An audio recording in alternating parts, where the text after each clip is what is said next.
So I Philip, welcome everybody. please call me Philip. Yeah. Philip, yep.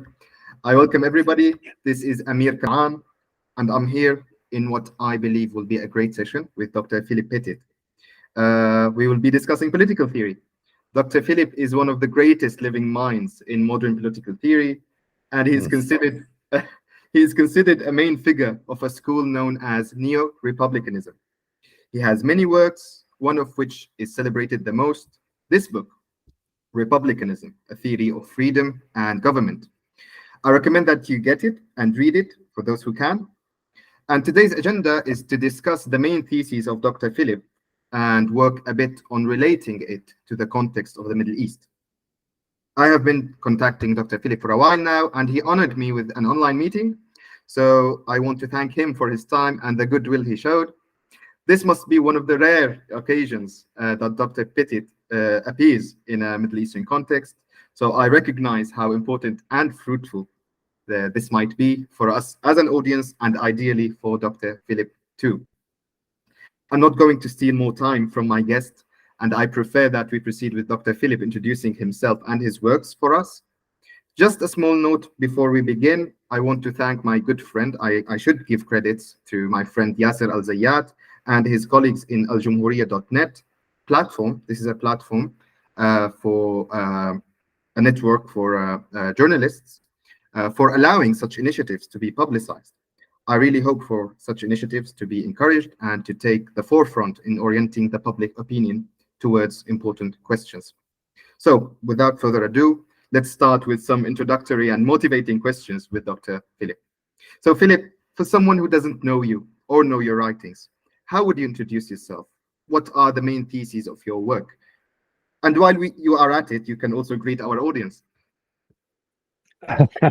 I'm delighted to be here, Amir. Thank you very much for inviting me onto your platform. It's difficult to introduce oneself, but I suppose just by way of biographical background, I'm Irish by background. I was raised and trained fully in Ireland. I then taught for a time in England and moved to Australia to teach us the Australian National University in the 1980s. I moved for a period of 10 years full-time to Princeton University in the United States in 2002. And since 2013, I've been dividing my time between Princeton in the United States and the Australian National University in Canberra, Australia. So that's where I'm based. And you asked me the main topics of my approach, or the main theses. It's a bit difficult I'm not quite sure where to begin here, but I suppose one main thesis is, I think, freedom is the most important value of all. That's surprising in a way, given that I'm broadly speaking on the left rather than on the right, and freedom is normally the value taken to belong to the right, which I think is a deep mistake. So I cherish freedom. That's the first principle. But the second thing to say is that on the understanding of freedom that I have, which I believe actually is the established older way of understanding freedom in at least the European tradition, back to Roman times, Roman Republican times. On this way of understanding freedom, which is very different from the current more right-wing understanding of freedom, to enjoy freedom is not just require that you're not interfered with by others in the area of your personal liberties, let's call them. I'm sure we'll come back to that theme later as to what they are. It's not enough for freedom that you escape interference in this realm of the personal liberties, the basic liberties. What's also required is that you're not subject to the power of another to interfere. In other words, you're not free just because another doesn't interfere with you, though they have the power, if they wished, of interfering with you.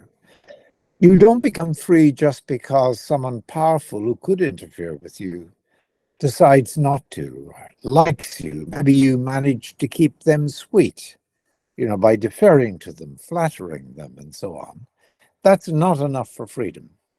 For freedom, you've got to be protected. You've got to be secure against the interference of others in the basic realm of your personal liberties. So I think those are the two, or that is the main principle, that freedom is what matters, but it's freedom in the sense of not being dominated, not being subject to another master or dominus in your life, and not just the sense of freedom in the sense of not being actually interfered with. Yeah, that's great, because actually you have a full comprehensive system where you developed this contrast between non-interventionism, this is an old conception of freedom, and this neo-republican, the one that you developed, conception of freedom as a non-domination, and you break it down bit by bit, word by word, and you expand on it on a whole book, and maybe on different articles. I also followed your articles, and then on different venues. So it wasn't as easy as merely non-intervention or non-domination. These have meanings, and the meanings and the gray areas. I think you did a great job. It was amazing, because most of the dynamics and the challenges, they happen on the gray areas, and you gave us very nice tools on dealing with these areas: white, black, and gray. So I thought the theories and the theses are very nice and very well developed. I would like to, because we just had elections a couple of days in Turkey, and many people might be asked what might be one of the greatest living political theorists think about such an event. Do you have any comment? Maybe this is a time for you to comment on a Turkish election. Is it a classical criticism of democracy that the Republicans have? Because, Well, can I just say, just to backtrack just a little bit, Amir, when I talk about the tradition as a Republican tradition and trace it back to the Roman Republican way of thinking, which shaped really European and I think worldwide thinking over, almost 2,000 years before it gave way to the current neoliberal way of thinking. I think of the neo-republican as opposed to the neoliberal way of thinking.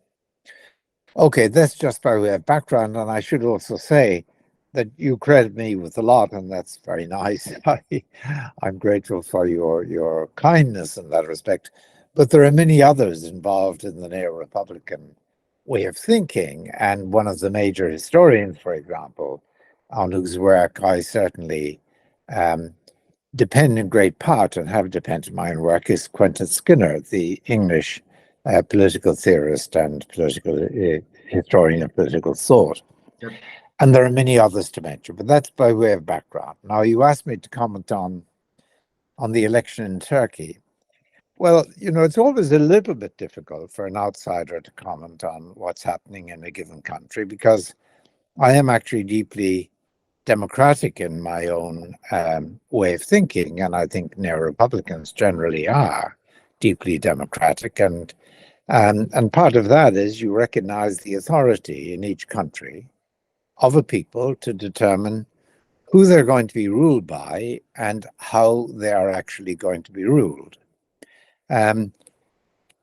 Commenting on Turkey, I mean, one of the things that does worry me, in virtue of the neo-republican views I hold, and in particular the sense that freedom requires non-domination, not just non-interference, one of the things that worries me is that the Turkish democracy, and it is a democracy, of course, but the Turkish democracy has tended to centralize power in one set of hands, that of the ruling party and the ruling president.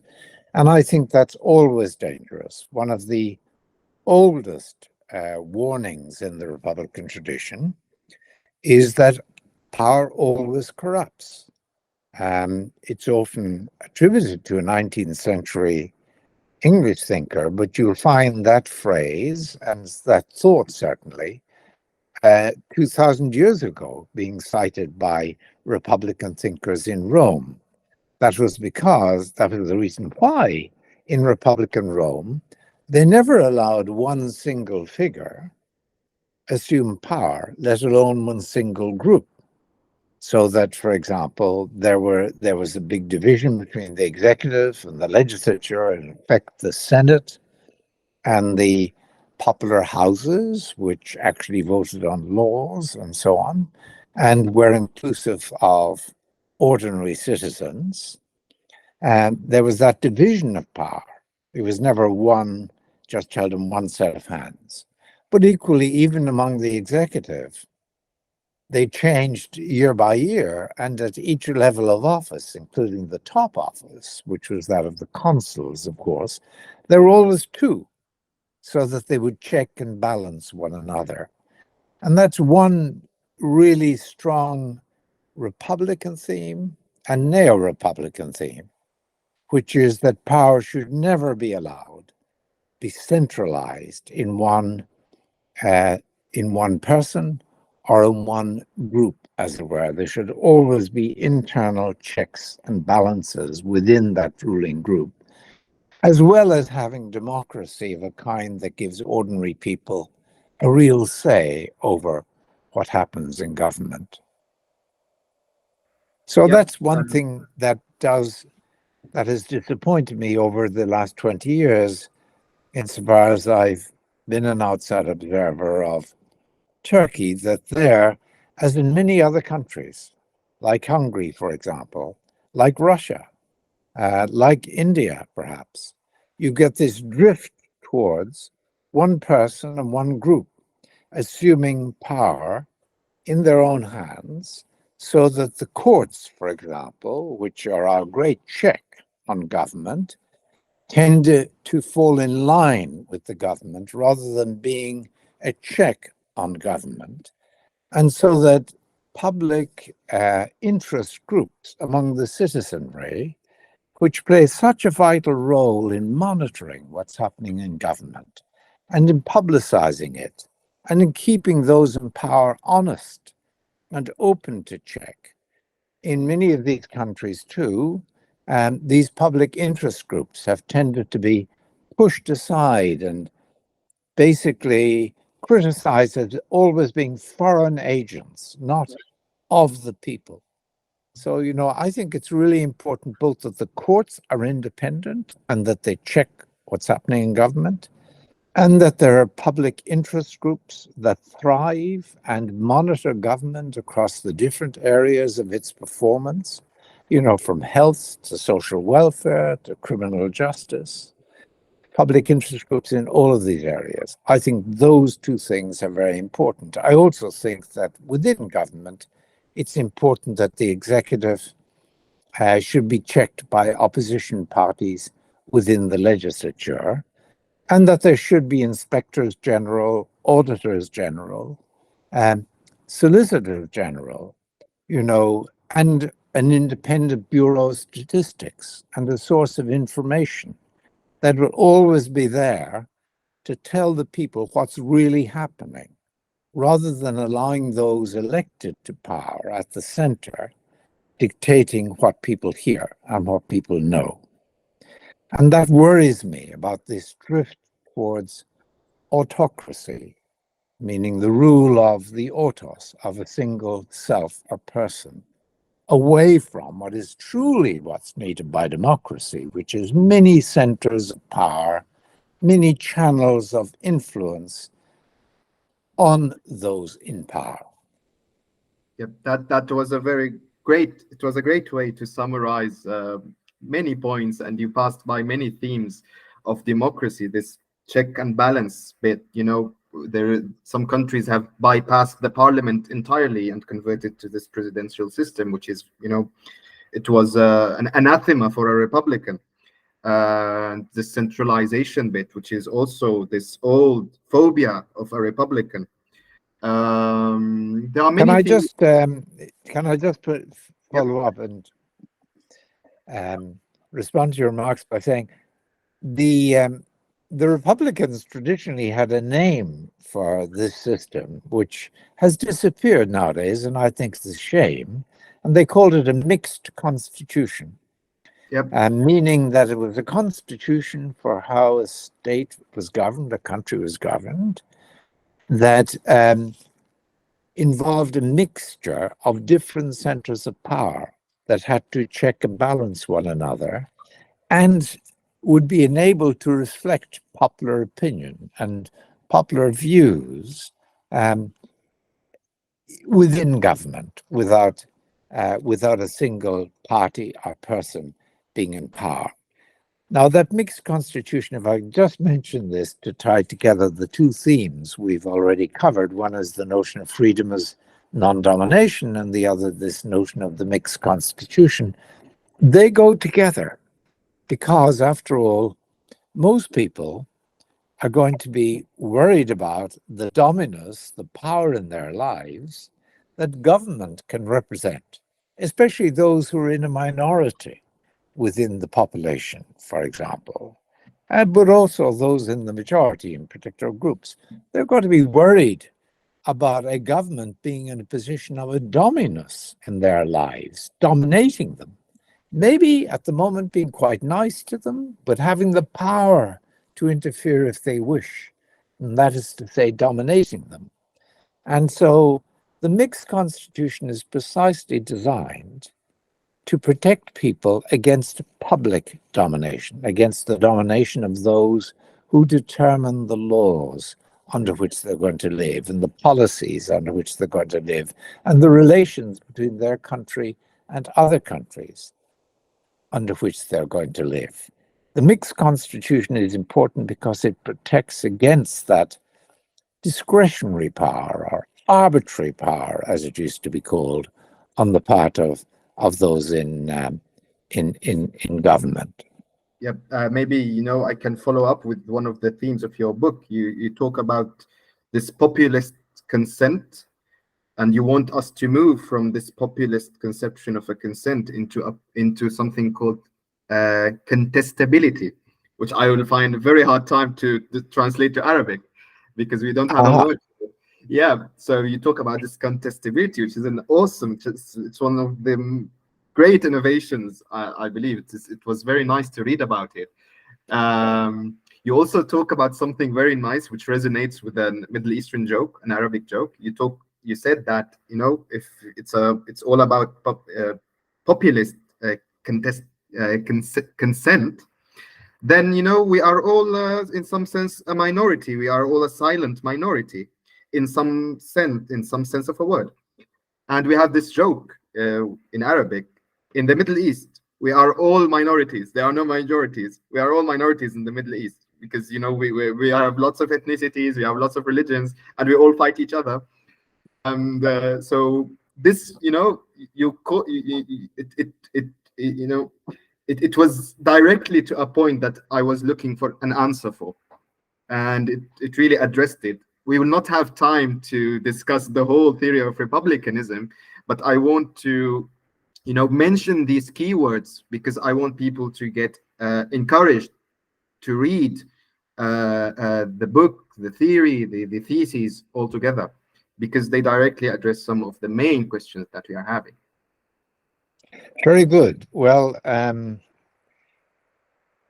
what I think is really worth stressing is that the notion of democracy originally meant simply that ordinary people, the original Greek usage in Athens of the 5th century BCE was that democracy meant that ordinary people had a considerable share in power. It wasn't a particular, for example, the Greeks didn't believe in elections particularly. They didn't have elections very much. They just said democracy is any system that gives ordinary people a considerable share in power over those in government, so that they're not subject to the domination of those in government. Now, The interesting thing is you ask, well, what enables people to have that sort of power in relation to government that means they themselves do not feel and are not dominated? They're not subject to an arbitrary power that could turn against them and be very nasty towards them if they wished. And elections are part of that in the modern world. I mean, elections are a very, very important part of democracy, as a particular sort of check on those in power. The fact that they can be thrown out of power if the people, are genuinely of that mind, that's a really, really important aspect of democracy. But it's not the whole thing. That's only part of what democracy is. And the populist mistake, as we speak of populism nowadays, is the mistake of believing that elections are the be-all and the end-all, that elections are the one and only means of democracy, means of giving the people power over those in government. That's a very bad mistake, because, of course, there need to be sources of public power over those in government between elections as well as at the time of elections. And it's public interest bodies and individuals who can use the courts, for example. It is they in contesting government, and that's why I talk about contestability. A second major institution in any functioning democracy is that you have people willing and able to keep tabs on government, to know what's going on, and to be prepared to publicize when things are going badly, and are able to keep government on its toes by always being in a position to challenge and contest and worry those in government. That's a second way in which ordinary people can really have control over government, and if a degree of control over government, and if those in various groups within a society feel that they're unable to know for certain what's going on because there aren't independent sources of news, the government controls the public media, and there isn't a Bureau of Statistics that's reliable, there isn't an Office of Economic Data that's reliable, there isn't a source of information about what's happening in politics that's utterly reliable, then of course immediately they're disarmed. People are at the mercy now of those in power. So they need information. Information is power. But they also need to be able to assemble in order to declare their opposition and to contest what's happening in the corridors of power. That's the second sort of major aspect that you need in a democracy. And of course, it's part of the mixed constitution. You're not giving ordinary people in these public interest bodies, for example, in these NGOs, as they call them, non-governmental organizations, this sort of power of monitoring and challenging government in the different areas where it's making policy. And apart from elections and that contestatory power of citizens, you also need, of course, going back to another aspect of the mixed constitution, courts that are utterly independent of the executive, that will truly apply the law, interpret the law impartially, so that people can bring cases against those in power, for example, through the courts, and perhaps expect to win, have a good chance of winning if they've got a good case to make. Yep. So it's that theme that Neo-republican democracy, that understanding of democracy is democracy with many channels of power and many centers of influence, rather than having power grabbed and held just by one set of hands. Yep, it also aligns with this, with Montesquieu's separation of power, and Montesquieu is one of the most cherished people to credit in the Neo-Republican heritage, let's call it, or literature. Maybe it's time now to credit some people, because you asked me to credit Quentin Skinner, which he is, he's one of the main figures with you. You have this in and take and this very nice debate between each other. I thought it was very enriching. And I've read most of Quentin Skinner's Machiavelli's commentary. It's great. There is Pocock also in the Neo-Republican heritage literature. And maybe you can credit it all to, to Cicero, to Machiavelli's, to Montesquieu's, That's all. This is the line of thought. This is how you would follow the genealogy of it. It's a long, long tradition of thought, which really reaches, I mean, it's ironic in a way that it reaches its high point, of course, in the late 18th century in Europe, with basically the French Revolution, but also the American Revolution, which is very deeply Republican. What they're objecting to is the British Parliament not taxing them very heavily. They didn't tax them very heavily, but having the power, as one commentator at the time put it, having the power to tax them for their last penny. These are the American colonists, should they wish.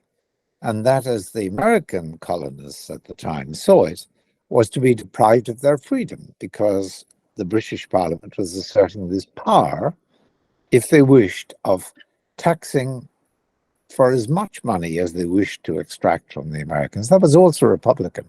But the really sort of sad thing is that within 20 years of those two great revolutions, the Republican thinking tended to decline, and a new way of thinking, called liberal or classical liberal at the time, very much like neoliberalism today, it came to the fore, and it really drove out Republican or neo-Republican ideas. Would you call liberalism as, Quentin Skinner had the courage to call it reactionary sometimes? He did, have these moments where he hinted it's reactionary. Would you call it the same, maybe? Liberalism. Well, the trouble is the word liberalism has many different meanings nowadays.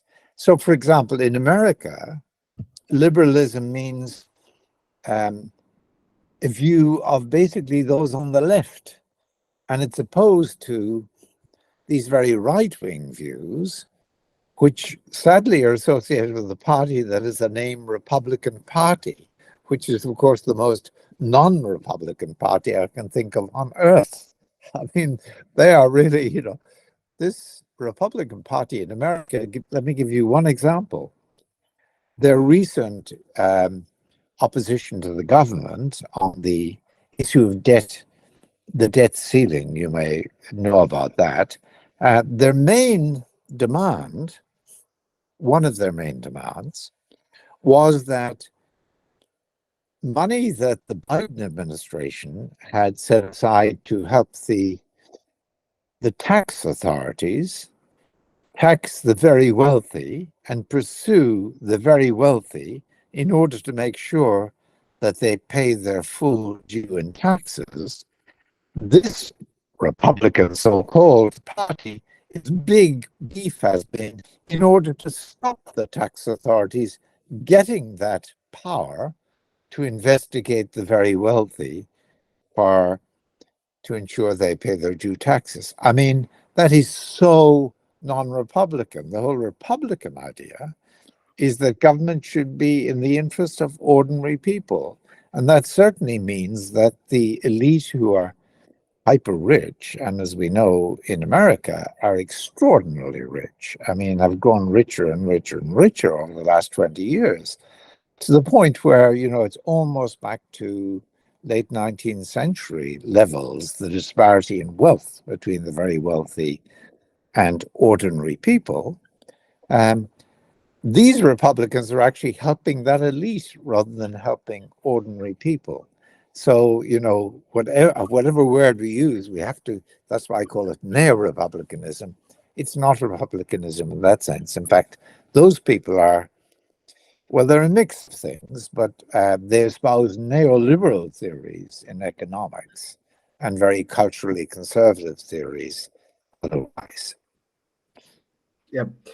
Um, I want to move with the questions because we are Sure. not sticking to the questions. It's becoming more of a semi-structured interview, but that's very nice. That's very fine. I would ask, who is your audience? Sometimes they call Neo-republicanism post-leftist criticism or post-leftist theory, because it's not left particularly, but it's affected by the left. You yourself, you said it was historically Republicans were men, they were from the middle class, they were well off. It seems that there is a sample, there is a certain demography that is attracted to republicanism. Okay, but I want to ask you now, who is the audience of your version of republicanism? Is it the repentant leftist looking for an alternative after, thinking that the left has failed? Would it work on someone who has a localist mindset in some exotic faraway land from the East? Would it apply on the religious, on the rich, on the middle class academician, on the Westerner? What I'm trying to ask is there a universal attractiveness in republicanism, or is it just it attracts a sample of people who would become something like a vanguard and should lead the way for others?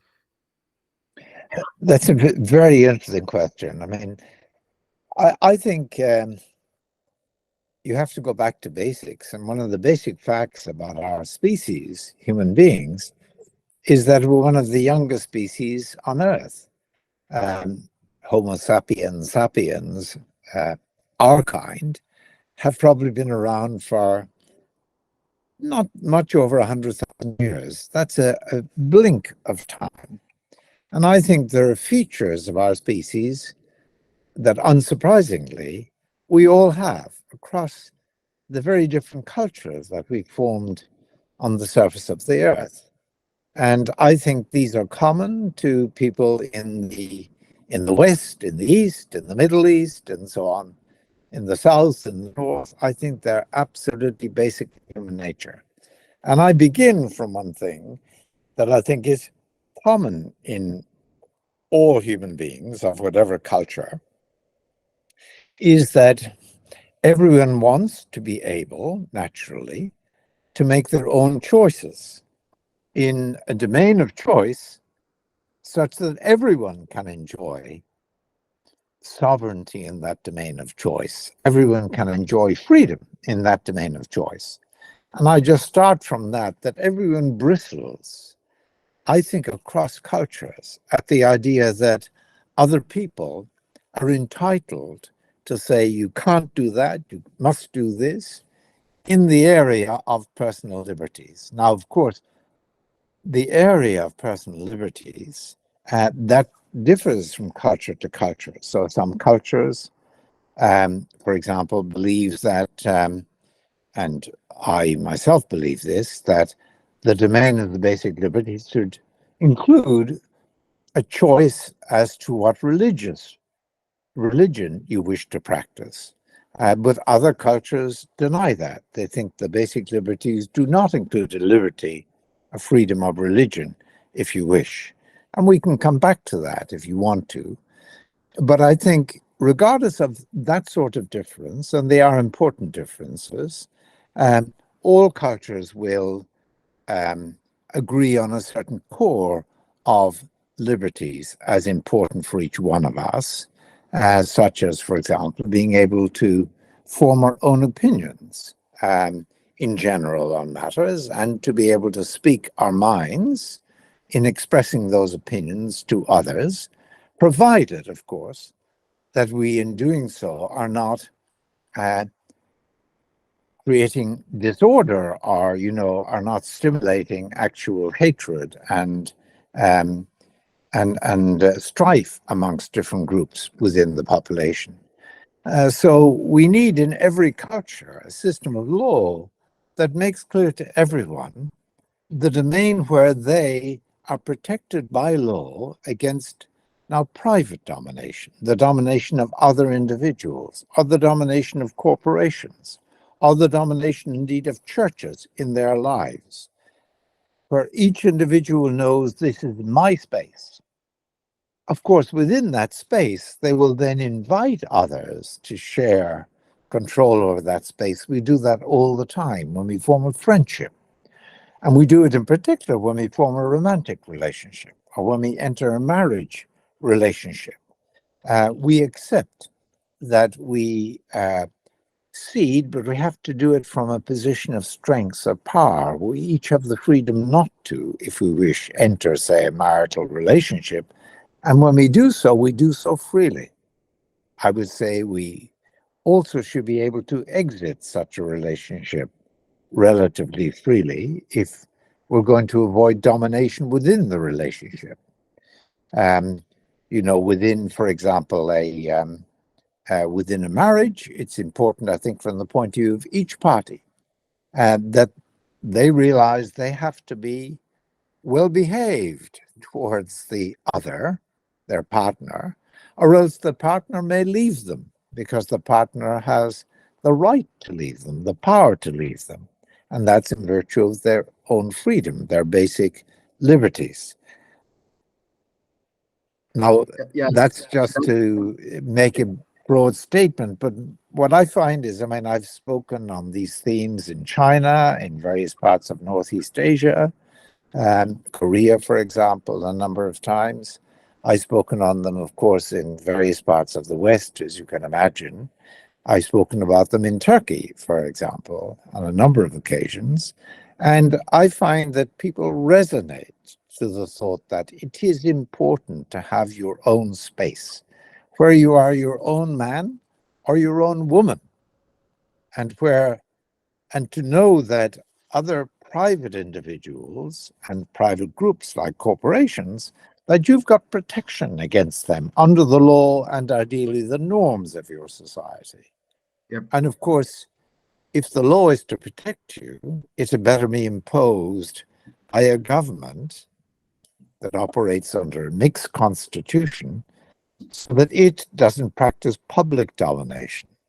The Republican idea is that you've got to be protected personally or privately by the law against other individuals, corporations, churches, and so on, and that you've got to be protected publicly against the very people whose job it is to lay down and apply the law, that is the government, and protected against them insofar as you have a rich, multi-channeled democracy, as I put it. Yeah, it seemed as an innocent question, but it's actually a bit of a difficult question because it contains lots of contrasts and clashes between universalism and relativism, between the individualism and this communitarianism way of thinking of stuff. And it's in the Middle East, it's more of a universalist tendency. There is more of a communal tendency. And what I find from your words and from the evidence that I see, republicanism seems to find a nice settlement between all of this. It's nice, it's there. It's not as people fear liberalism here, the conservatives say, or a wide sector of society, they fear it because it was too individualistic. It showed too much relativism for these people to handle. But from what I see from the Republicanists or the Neo-republicanists, it's that they find this nice balance point that can be accepted by not necessarily someone who is too exotic, but maybe to people in the Middle East itself. And we have this long suffering with authoritarianism and autocracies. So it fits in for our problems. Just to finalize, before we move to more abstract questions, a big portion of your viewers, at least of this video, are Arab Springers, because this is where we will publish this. This is the platform. This is, and if you have observed the Arab Spring events, what is your opinion of it? How do you perceive it? What did you think about it? What went wrong, maybe? I know. Well, it was a moment of great hope for many of us, who identify with people in the Middle East and were aware of the problems under various governments. And that was really a moment when it appeared that things could dramatically improve. And as you say, in many cases, they probably went into reverse gear, and maybe left people in a worse position than they'd been in even previously to that. On the other hand, I think we shouldn't be too pessimistic, because that sort of moment, the Arab Spring, the very fact that you mention it, the fact that it's alive in people's memories, it makes people continually aware that we can change things. Things are not sort of settled in concrete when it comes to politics. People are able themselves to take charge of things. Ideas spread. I mean, you asked me earlier, what is my audience? I mean, and in a way, I ducked that question, or you may think I did, because I want to stress the common notion with human beings. We all want our own space. We all want private non-domination, and we all want public non-domination. Now, I want to say, when it comes to what are the measures that would achieve public non-domination, public freedom for each person, and private freedom for each person, I think that the measures needed are probably measures of the kind that those on the left would welcome, and those on the right would often reject. So probably it's leaning towards the left. Well, it's certainly leaning towards the left. You want to say revolution, but you are shying from it. You do well, want revolution, Well, I'm actually a bit, I'm an incrementalist, or a gradualist. I would much prefer, change to come about in a steady way, partly because there are fewer deaths, there's less bloodshed for a start, and I think often there's more stability in the actual changes that are achieved, when the changes are achieved bit by bit. So maybe that's a moderate sort of impulse on my side that isn't always appropriate. I grant there are periods when revolution may be the only way, and that may very sadly cost some lives when it happens. But I'd certainly be very loath to encourage people in any country I know to actually go into revolution because of the costs that would be involved, and because of the fact that I can never know, none of us can ever really know, where a violent revolution might actually lead. So, that's where I back off. Now, back to the Arab Spring. I think that is important and will remain important because it showed people that change is possible, and it created an opening for ideas to begin to infiltrate. And I'm quite sure that many younger people, for example, in the Middle East, and I know this to some extent from my own experience, are deeply open to new ideas about how their society should be organized, and are disposed to question, the rights of those in power to just hold on to power regardless of what people wish, or even when they gain power electorally, to exercise that power in a way that's unchecked by what people in the public demand or want. So I think that the Arab Spring may be yet prove very important as a seedbed of ideas, even though it didn't bring about the institutional changes it was expected to bring about overnight. One of the problems, I may add, that with that sort of sudden, explosion of resistance and opening of the possibility of change, is that it involves people acting in a very collective, romantically attractive way. They gain great sort of support and everything from seeing others around them join with them in the protests. But the trouble is, you can only stay in protest in a large group for a limited amount of time. And so when the crowds begin to disperse, as they always will, you create an opening in which those with the guns, the few with the guns, are now the ones with the real power. Whereas, real change, I think, comes in incrementally with the growth of NGOs of various kinds, civic associations, maybe illegal in the first place, maybe then gaining recognition, maybe spreading ideas. And it's these groups, as they build up power and ideally in a democracy begin to gain a foothold in politics and begin to look like a credible opposition, It's that sort of change that I think holds out a better prospect for stability in the improvement that the change might bring about.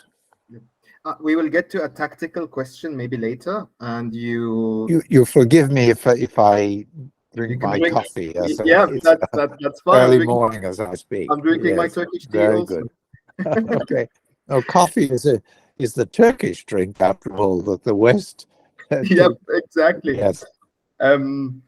I'll challenge you maybe later a bit on the idea of NGOs and civil society, because all Republicans, they like their civil society, but we will get to the bit of NGO. I have, I have 10 years of experience, about 10 years of experience in NGOs, and it wasn't fun. It wasn't a very good experience. So maybe we can get to this later. All right. Okay. Yep. But you touched upon 2 points which are great, because we are struggling with them: the romanticism bit and the agency bit. We are trying at the moment, whatever left of the Arab Spring is, they are trying to conserve and fortify this memory of agency, because it's withdrawing, and people are forgetting that they were agents at some point. They are back to this, to this defeatism and slumberness.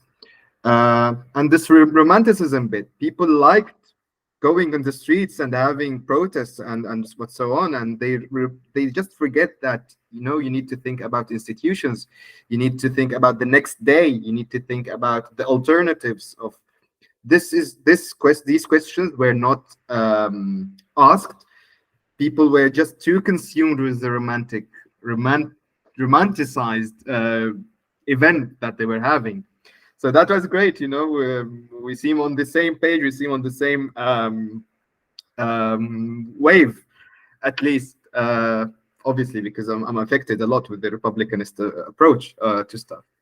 Okay, so maybe we can now move to more abstract questions about Republicanism, in particular your formulation of Republicanism as non-domination. So let's start with the very basics. You developed freedom as a non-domination. It is a non-X, it's non-something. You are defining freedom by an absence of an attribute. It's different from the main conception of negative liberty as non-intervention. You made this clear. But it is still a form of a negative definition, at least for liberty. So why is the via negativa? Why no one is talking about the positive way of thinking? Why is no one following the constant positive liberty approach? So this hasn't been developed to modernity. May I ask, why is it the case? Well, the view I take is that what we should seek in freedom is, in social freedom, what we're talking about, what we should look for is something that our society could give us, and in particular our society could give us via the state we live under in that society, via the law and the state. And all that society can give us, any of us individually, by virtue of the norms in the society, by virtue of the laws that are introduced in the society by the state, all that it can give us is protection, empowerment, security against others, so that there's a space that we occupy, a private space, and where we're not suffocated from on high by the public authorities. So you've got a space, each one of us, in which we can cooperate with one another and relate to one another out of a position of strength. And I think of that as none of us is subject to a dominus, a private dominus or a public dominus. We, in that sense, exist secure against the domini, secure against the masters that might wish to take over in our lives, be they private or public masters. Now you say, well, why don't I go further and say that in order to enjoy real freedom, you have to have something positive that's provided for you by the society, by the norms and by the laws and by the democratic structures and so on. Well, I say that it's really important that we use the non-domination we're given by our society to achieve our own goals, to achieve a sort of personal freedom in our own lives. So, for example, if you are extremely weak of will, and I don't know, let's take examples, can't resist drugs, can't resist alcohol, for example, you're an addict or you're an alcoholic, well, that's a failure in your personal life. And in your personal life, you certainly, in order to achieve freedom, you need to be able to resist the sorts of those extreme forms of enslavement, really, by parts of our nature within ourselves. And that's a sort of positive freedom. But equally, we need positively, within the space that society gives us, in giving us non-domination, in giving us freedom in that sense, we need to be able to work hard at achieving our goals, whatever they are, living up to our values, if only values of fidelity in our relations with others, fidelity to our friends, collegiality with those we work with, solidarity with the poor, for example, in our societies. These are all aspects of achieving positive freedom, as I see it. But they're personal accomplishments. It's an ethical challenge to achieve the positive dimension of freedom, and of an important ethical challenge. But it's not what the law and the polity is about. The challenge for the law and the polity and the society more generally is to ensure that each of us has security, so that within the security of our protection, we can ourselves work at achieving positive freedom, if you like. So I think that it's important that we keep our political and social ideals to the negative. I don't want the state interfering, so to speak, in people's personal lives. The one exception, though, let me say this, which I defend on purely non-domination grounds, is that, for example, it's very important that education be available for children. I don't think that education should be anything like indoctrination. I think it should be education of a kind that enables them to develop their own talents, their own skills, their own ideas eventually. And the state should provide that. But it should provide that because anyone who's not educated is going to be liable to suffer the domination of others who are in the know, so to speak, where they can't read or write, for example. They're going to be fair prey, fair game, so to speak, for those with power. So in order to equip adults to enjoy freedom as non-domination as children, they have got to be educated properly. And similarly, as children, they've got to be protected against destitution or, protected in a situation where the parents are letting them down, for example. All of that comes with the Neo-Republican package. It's quite positive institutionally, but it's still supported by this negative image. What liberty is about is non-domination. Yeah, so it's actually, in fact, in your book, you said it's a theory for a government. It's not for a It's not for the personhood. It's not for the individual. It's more for a government. So what I'm, getting now is that you are saying, look, if you are going to theorize about a government, let it be from a negative point of view, and when it cascades to the individual, let the individual has his or her own positive liberty as they wish, as long as it doesn't contradict with the. Agreed, but with one important qualification, of course, which goes back to what we were talking about earlier, which is that the government should be operating in a way that the people are pushing it to operate in. And that means that in order for the government to actually be providing us with private non-domination and to be avoiding public domination, in order for the government to be like that, to assume that form, and to exercise its agency in that way, that requires each of us to be active as citizens in invigilating government, keeping an eye on them, belonging to NGOs, playing our part in spreading ideas, in opposing and challenging, what government is proposing where we think that it is. So we have to be active, of course, as individuals in order to secure our own freedom as non-domination.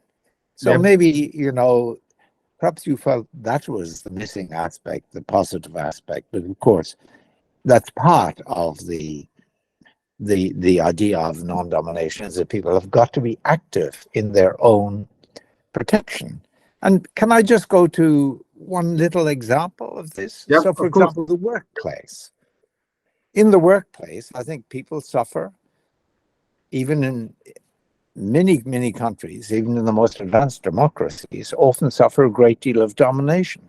So, for example, in the United States, unlike most other advanced democracies, but in the United States, employers generally can fire any employee at will, without giving a cause, without anything like that. Now, that means that it's always difficult to become unemployed, even in a period of low unemployment, because there are transaction costs, and then there's the issue of finding another job, and there's the issue of getting references from your old boss. If your old boss just doesn't like you and fires you, dismisses you. So I think, for example, in order for people to enjoy freedom of non-domination in the workplace, there has to be a right on the part of employees to have a hearing before some sort of independent tribunal of the fellow workers and managers to challenge the decision of a manager to fire them. I mean, they may deserve to be fired and can certainly be fired under many circumstances, but no manager should be able to just at will dismiss somebody else. They should have to make their case in some way. So that's just a tiny example. But in the workplace, there are a whole range of restrictions, I think, that should operate, that are going to protect workers against being dominated by employers. Not just that employers should not have the right to fire at will, but equally employers should not have the right, which they have now across most parts of America, to put into the contract of employment a requirement that if the employee leaves their employ voluntarily, they cannot work in the same industry for another 2 years, for example. I mean, that puts a terrible restriction on workers, for example. There are a whole range of things like that. So I just mentioned that example of the workplace as a case where the ideas of Republican freedom as non-domination filter down and dictate what should be happening there. But now, and this is my last word on this topic, I want to emphasize, of course, if that's going to be achieved in the workplace, it has to be by virtue of the workers themselves have got to be active in demanding, for example, the right to form a union. So again, that's a really important right in a democracy of workers to form a union, to be able to have some power of talking back to their employers and establishing good conditions for their workers. But it shows how, once again, you can't just leave it to government. It has to be the workers in the workplace making these sorts of demands that then infiltrate through the electorate and maybe through, the courts, influencing government to establish that right and so on. But so there's always an element of citizen involvement as well as government involvement in establishing the security that I think citizens need under the law and need against government in order to be their own men and women. So in summary, effectively what you are saying is that each citizen, in order to enjoy freedom, they need to make sure this non-domination, this negative conception of republican freedom, they should make sure that it continues towards the collective bodies, and when it comes to their own personal goals, they may pursue their own positive liberty, as long as it's exactly not, they need to act publicly in order to enjoy freedom privately. Yep. Actually, an Irish Republican of the 18th century was the first to formulate the following idea, which is often credited to Jefferson, the American Republican at the time of the Revolution. But what he said, his name was John Philpott Curran, in the 1770s, roughly, is the price of liberty is eternal vigilance. Yep. Meaning the price you've got to pay in order to enjoy your personal liberty is to be vigilant publicly. That is to say, to be willing to keep an eye on government and to act, to criticize and challenge government where you think government isn't doing its job. Yep, that's one of the maxims that each Republican has already read it hundreds of times, because it's too much. Yes. We know it by heart. I know. Yeah, it goes with, the negative maxim is all power corrupts. Yep, true. And the positive one is the price of liberty is eternal vigilance. Yep. These should complement each other. They go together. Yep. But they also reflect what I was saying, this human aspect of, it's part of human nature. That those who have power will get corrupted, in the sense that they will come to be more interested in their own family, their own personal fortunes, or their own clique. These are the people they'll act for, rather than the people as a whole, if they're given that sort of power. That's a law of human nature, I would say. Yep. We will come to the sectional interest bit. Oh, sorry, I interrupted. We will come to the sectional interest bit. Yeah, because it's a nightmare of the Middle East, the sectional interest. I'm sorry if you maybe can continue the thought. I'm happy to continue. Yes. Okay. Do you want to move? Oh, sorry, you were asking me, did I have anything more to say? Well, I was simply going to say that it's also part of human nature to understand that you have got to be vigilant if you're not going to be lorded over, by those who have power. Yep. That if you're going to enjoy freedom, you can't just sit back and wait for it to come to you. It won't come to you. You've got to be active in playing a political and civic part of the kind that is going to ensure your freedom. And of course, that is the problem, that most people are afraid, as it were, to stand forward and challenge, those in power, because they may feel that they lack they're going to be isolated and they're going to be in trouble. And you need a community of people who are willing, in that way to act together, in challenging government and challenging the laws and so on.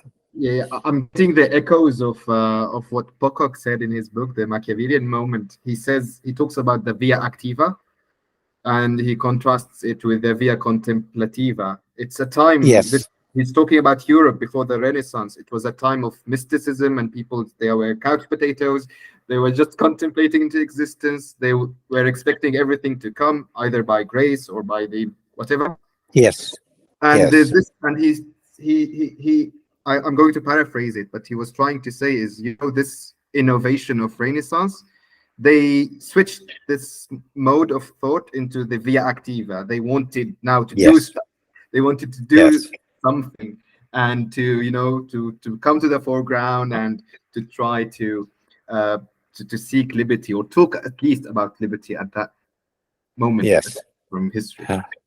Yeah, I think we have talked a lot about this point, which was a very nice question, because we went into nice details. I want to move to another one with the same formatting.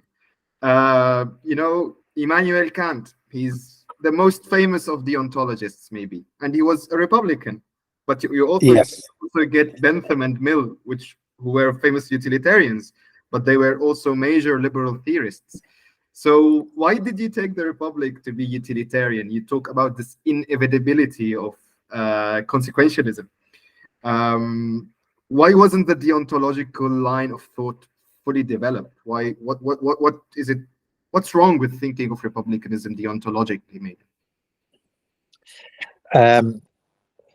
Well, look, I think the issue between, as it's too often, the consequentialist approach, that says what you ought to do is whatever produces the good, and therefore what government ought to do is whatever produces the most relevant political good, which for a Republican is the freedom of its citizenry in the sense of non-domination.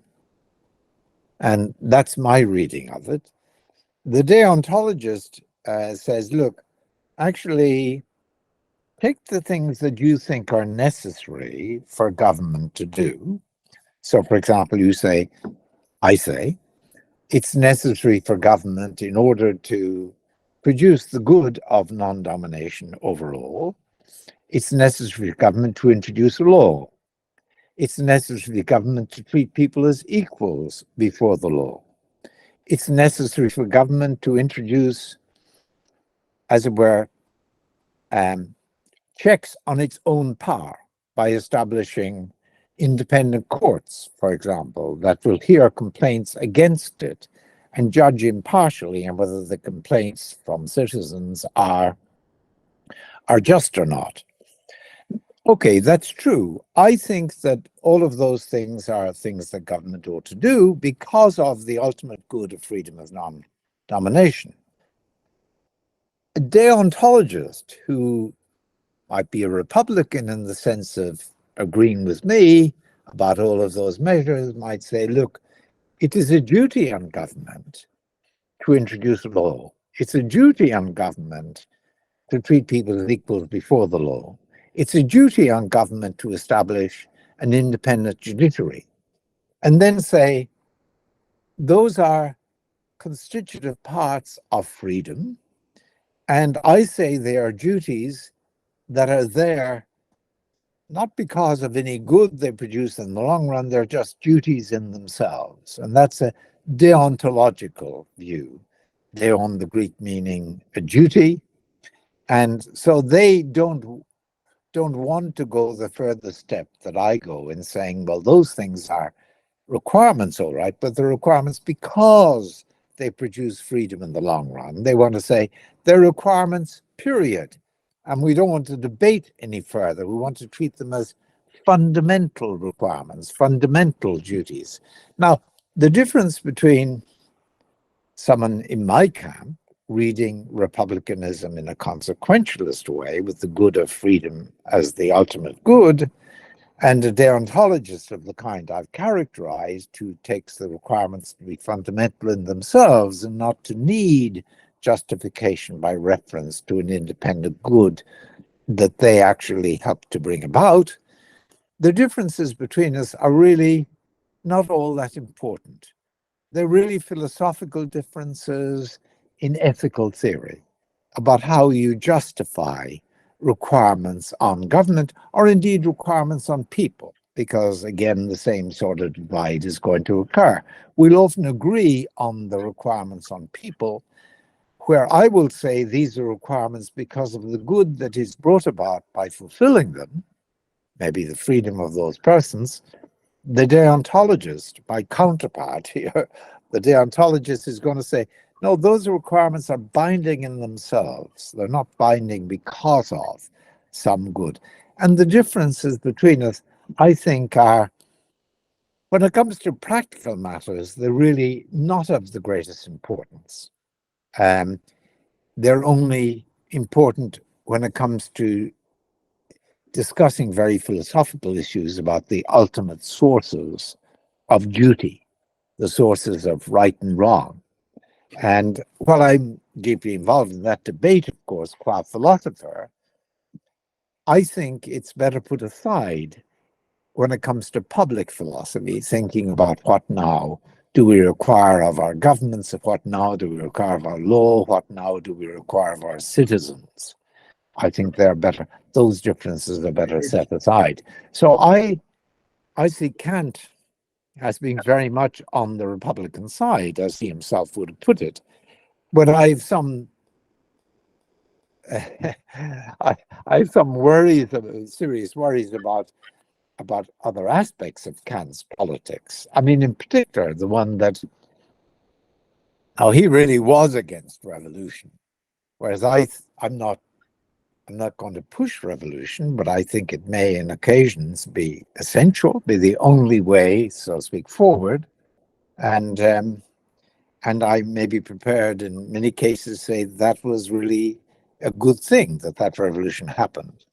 Kant is against any revolution because, as he sees it, any revolution is going to produce a sort of what he calls actually what does he call it? A condition of nature, where you get really a war of all against all.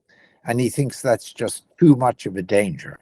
So he thinks we all have a duty, and for him now it's a deontological duty, to obey our existing government, regardless of even whether they are despotic or not, because he thinks the worst possible event is violent revolution that will create this condition of nature.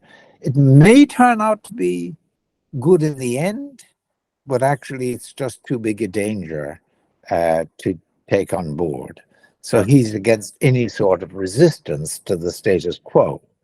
So it's the danger. He thinks that actually the status quo is despotic, should only be changed by virtue of people being able to write to the sovereign, to the ruler and saying, my dear Lord, I acknowledge that you are totally supreme. I am nothing, you are everything. But I would like you to consider the following possibility, that you might change these laws, and here are the reasons why. Well, that's fine. He called that the freedom of the pen. But I think citizens ought to have more than the freedom of the pen. They also ought to have the freedom to speak out. They ought to have the freedom to assemble. They ought to have the freedom, ultimately a democratic freedom, to form a political party that will itself look for power within the constitutional arrangement. Whereas he might say, well, that would be the ideal. But, if you have a despotic government, the only freedom you need is the freedom of the pen. Yeah. So, so in summary, effectively what you're saying is this deontological thinking may lead to this landlocked absolutism of way of thinking.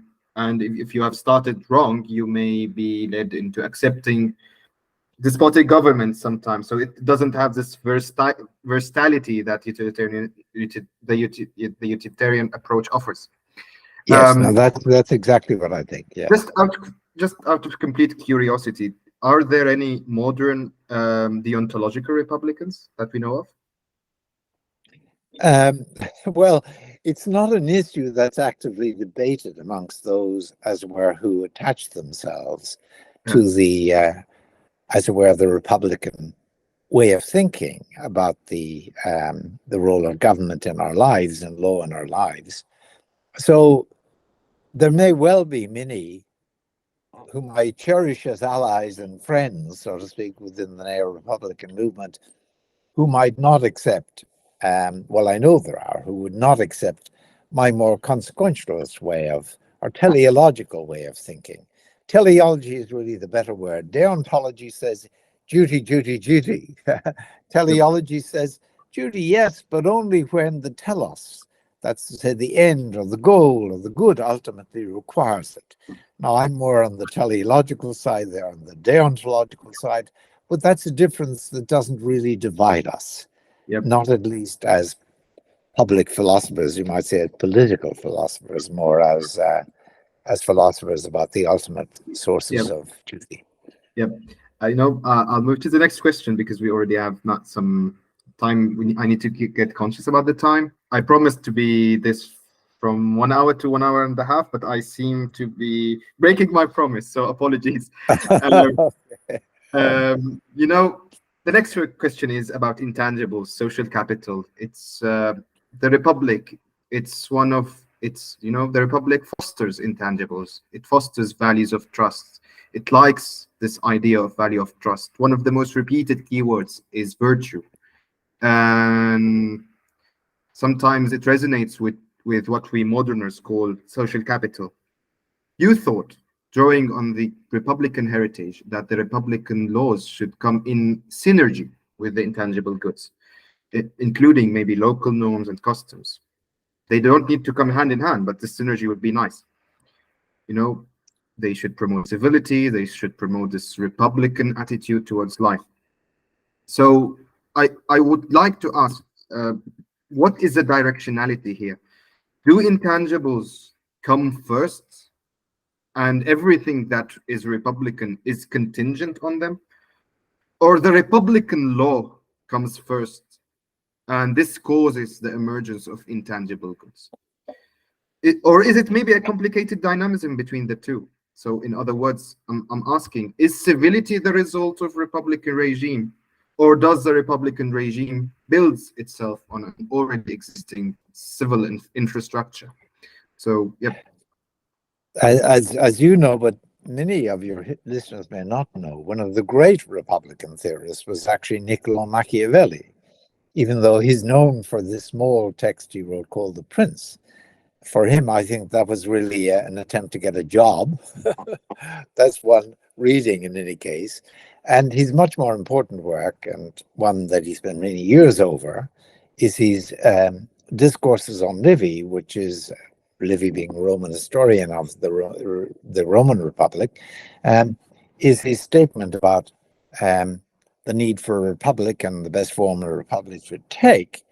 And he says it all in answer to your question, when he says that good law has a need of good mores or norms, and good norms have a need of good laws. So it's a third possibility, I think, that he was canvassing and that I would support as well, which is that they grow hand in hand. If you've got good laws, they will tend to elicit good norms. If you've got good norms or habits of mind and heart, they're going to elicit good norms, good laws. But of course, it's very nice to say that, so if you've got I think of my ideal Republican dispensation now as one in which you have a system of law that really does protect people in their private lives, their home lives, in their lives as workers, in the public space. It protects them each against private domination, giving them each a space of liberty within which they are their own men and women.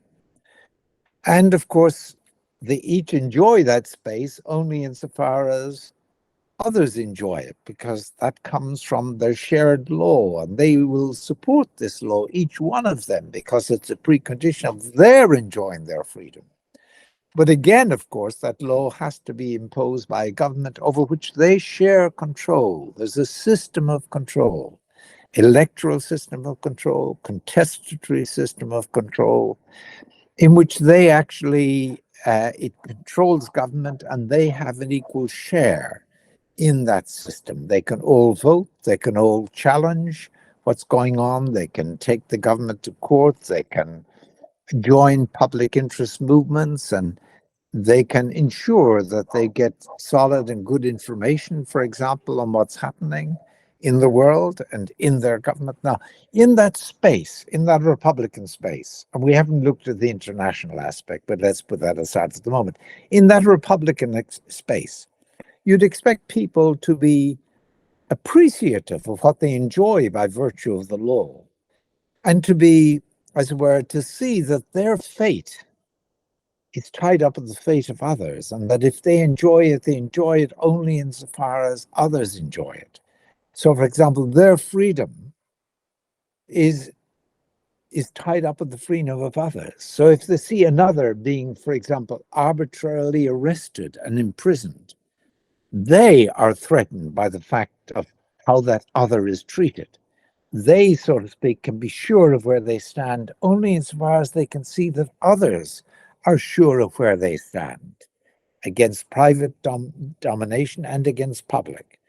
And so in that sort of space, in that culture as I envisage it, there's naturally going to be people supporting one another against the domination of third parties, supporting one another in opposing the state, in challenging the state's right to behave in this way or another. And that's going to be a culture in which there's a lot of social capital, as you say. You know, people trust one another because they can see that their fates are intertwined, you know. They don't live in fear of one another. For example, China today is introducing a system of Social credit. public record, you know, so that any neighbor can report another neighbor for behaving badly in this way or the other. In that world, people are going to distrust one another, you know. They're put in fear of one another. And of course, they're put in fear of one another because they don't share in control over the government, you know. They're at the mercy of those in power. Now, how different that is from the world I'm imagining, which is a world in which trust would be the order of the day, and mutual support would be the order of the day. So civility and legality, you know, they go hand in hand in that picture. Now, the problem is, though, when you don't have either, how do you begin to break new ground? How do you break into a different sort of future?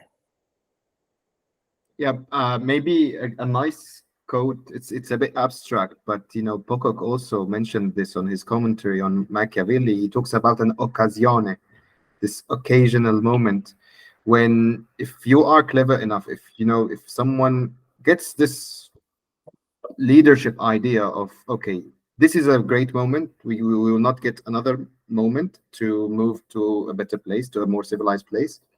We are in a very bad situation, but because I get this graceful moment, this graceful idea, this occasion, I see this occasione, I see this occasion, I know that this is the time that we should mobilize our mores and norms that can reach us, that can deliver us to this graceful place.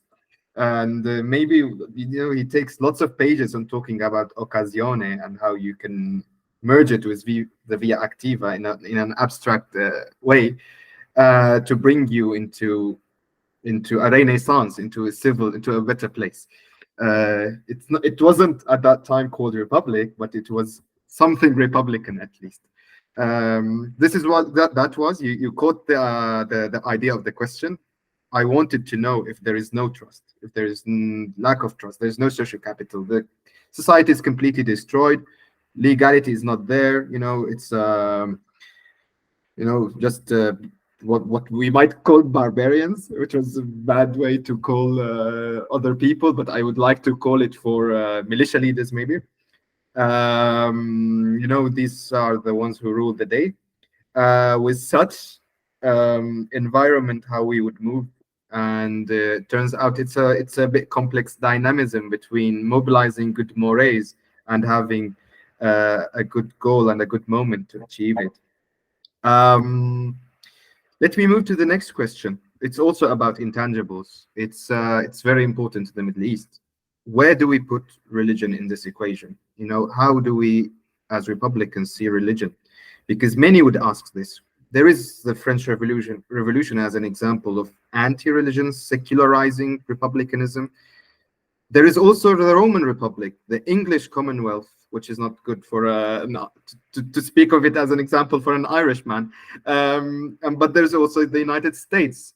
These are republics. They came out of either religious movements or they were very friendly to religion. So for people who might ask, where does republic fit in religion? What can we respond? Well, this is a difficult question. I mean, and this really may be one of the most important questions, in thinking about republicanism in the Middle East, where you obviously have a very strong religious tradition, although, of course, it itself has some different strands, as in Sunni and Shia, for example. There are two, laicism in the French model is you keep religion altogether away from the public space, at least in theory. Of course, in practice, that was never the case in France. Then there's the American model, in which you tolerate all religions, but do so equally, at least, again, in principle. And the Americans had two aspects to that. One is that no religion should be established as a recognized religion of the state. None should have that established sort of feature. And the other is that each religion should have the right of exercise, to exercise its own religious practices. Now, it's interesting, if you take a country like Britain, for example, there is an established religion. It's the Church of England.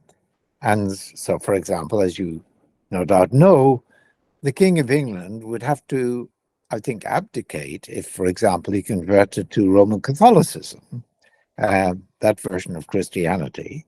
So there is an established religion, but I think most of us would agree that in England there is freedom of religion because there's a total freedom of exercise. You can exercise whatever religion you belong to under the law.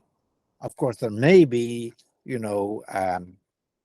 opposition at various levels, for example, towards Jews or towards Muslims.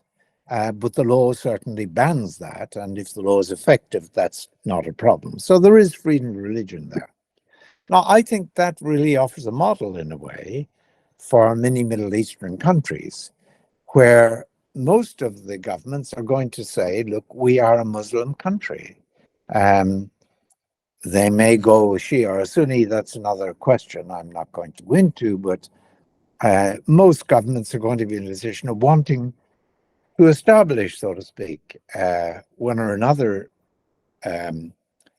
Muslim tradition as actually the established church, as, for example, as in Turkey, for example. That doesn't worry me so much if there is freedom of exercise for other religions.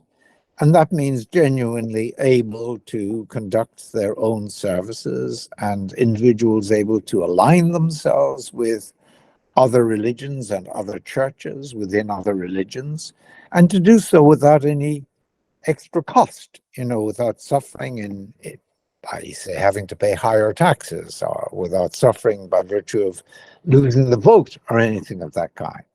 So I think what's really important is that there's freedom of religious exercise, and that's quite consistent with there being an established church in some sense of established. Now, it gets a little bit difficult if, for example, the established church is supported by taxpayers, even taxpayers who don't belong to the established church, whereas other churches are not supported by taxpayers, because after all, that is not treating people equally. It's not treating citizens equally. So that's a touchy problem. But then, Germany, I think, has something like a response to that, which is enabling people to say that a portion of their taxes may be used to support a church of their choice, so that may not be the established church. I mean, there are various ways in which you could soften that sort of policy. But what I want to say is that you can have, it seems to me, an Islamic republic, for example. An Islamic republic would recognize a religion as the religion, that's practiced by most people in the country, and might, for example, privilege that religion by having the holy days of that religion made into public holidays.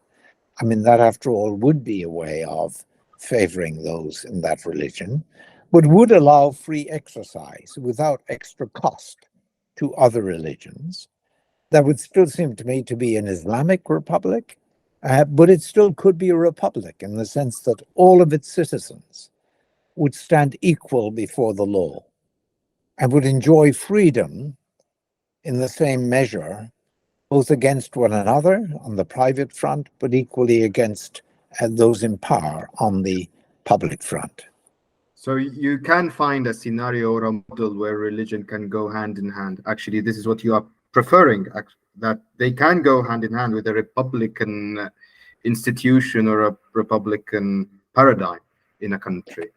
Obviously. Well, I think they can go hand in hand. I'm not sure that, I mean, this is a case where with any political philosophy, and certainly with Neo-republicanism, when it comes to developing the principles of the philosophy into policies and institutions for a particular culture or place, you have to take account of local circumstances, and you've got to adjust to local cultural needs and so on. And you can do so in many cases without giving up on the centerpiece commitments of the Republican tradition. Okay, but wouldn't this make it more just, there is, so if you consider Lebanon a Christian state republic, you get something like Iran as a Islamic republic, you get Israel as some kind of a Jewish republic. Wouldn't this make it more liable to conflict between these parties? Because this is the Middle East. If everybody wants to make his republic a kind of to merge it with a theocracy of some kind, wouldn't this make it more, more hot? Well, let me say two things. One is the ideal I've talked about, where you might have an established religion, but where its establishment doesn't really doesn't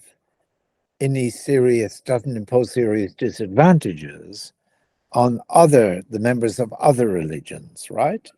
So this is within the state. But what about? Yeah, within the state. Yep. Now, the truth is, if, for example, you take Israel is not an Israeli republic in that sense, because it's not the case that those who are not Jewish or not Arab, for example, Arab, non-Jewish, are really have equal standing with those who are. I mean, that's revealed time and again, it seems to me, in the policies, particularly in recent years, of the Israeli government. So that what I'm talking about there, and equally, of course, in other Islamic states, would be a major change from how they are now. Now, what you're asking me is whether, if you had these genuine republics, but each with a different established religion, whether that would exacerbate tensions within the Middle East. Exactly. Well, now the tensions are already so bad, I would say, I can't for the world of me see how it would exacerbate them. I can't see that it would make them any worse. But the more pressing question is, would it make them better, for example? Well, I think that insofar as people within any republic really come to treasure what they have by virtue of the republican law and the republican government under which they live, giving them private and public space, so to speak, and freedom, they're equally going to recognize the benefits to others in other countries of enjoying a parallel type of arrangement. So I would see the hope maybe of their recognizing that these republics can help one another, for example, can help one another in trade relationships, for example, can help one another in diplomatic relationships, could help one another in regional claims, against those in other parts of the world, for example, can make common cause. Now, that's unfortunately a rather far distant ideal, but I don't think that making these different countries into republics of that kind would make things worse. I think, if anything, it would make things better, partly for a reason, and this goes back to Kant, whom you mentioned earlier, that there is some evidence that as states become properly democratic, I would say, democratic in the republican mold, where there are many different channels of control that empower people against their government, where there is such an arrangement, there's less likely to be war, because ordinary citizens are going to have a serious influence on their government. And let's face it, few ordinary citizens are really willing for their children, for example, or for they themselves to be put on the front line in danger of losing their lives, in a war. So that I think that could be a force that might even make for peace in the longer run. But as I say, it's, alas, an ideal that's lost in the mists of future time, Yep. We may hope and pray, that the world will move in that direction, but unfortunately, the world is looking a rather bleak place at the moment. Yeah, at least in our part of the world. Yep, we have Not just in your part of the world, I'm afraid. all parts of the world. Okay. Parts of the world. Well, So yeah, I mean, we could go on about that, but we can go with the press one pessimism as much another as too you can. far. Yep. I'll try to. I'm not sure how far we can wrap up. I hope if you spare 20 minutes maybe for the rest of the questions. Is it fine? Okay. We have this issue with the Middle East because the secularists have been stuffing secularism in the nose of the people by force, by authoritarian tendency. And it's just a reaction. At the end, these people reacted very bad.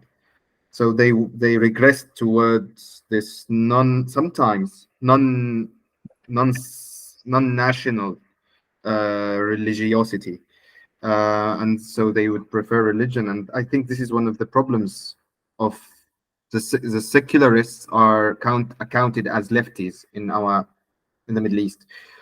So I think this is one of the problems that the lefties have in the Middle East. They have this stigma that they supported authoritarians to promote authoritarian anti-religiosity, this French laïcité being brutally forced. And it didn't go, it just stayed for tens and tens of years. So it's a bit of it's just it's a moving mud around. So we would like to have this settlement with religion.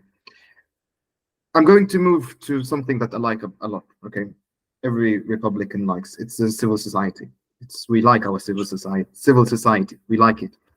But I want to put it in the context of an authoritarian country. How do you perceive the role of a civil society in such an authoritarian country in achieving republicanism? Do you think there are do's and don'ts, any special tactics maybe, or areas of main concern to pay attention for and invest resources in? Oh, gosh.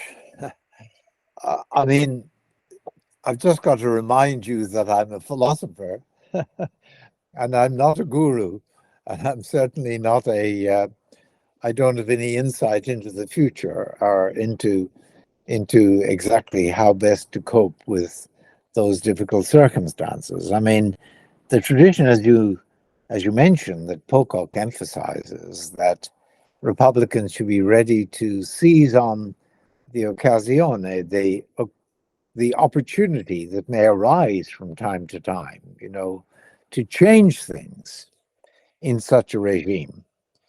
But of course, there is the serious problem that if you got a a regime that's really established and powerful and in support of a particular family or tradition or clique, party, then it can be extraordinarily difficult, especially these days when government has so much power. I mean, both power of knowing what's going on in the private lives of people by virtue of surveillance, especially with the new surveillance technology, but also power in the sense of guns, basically.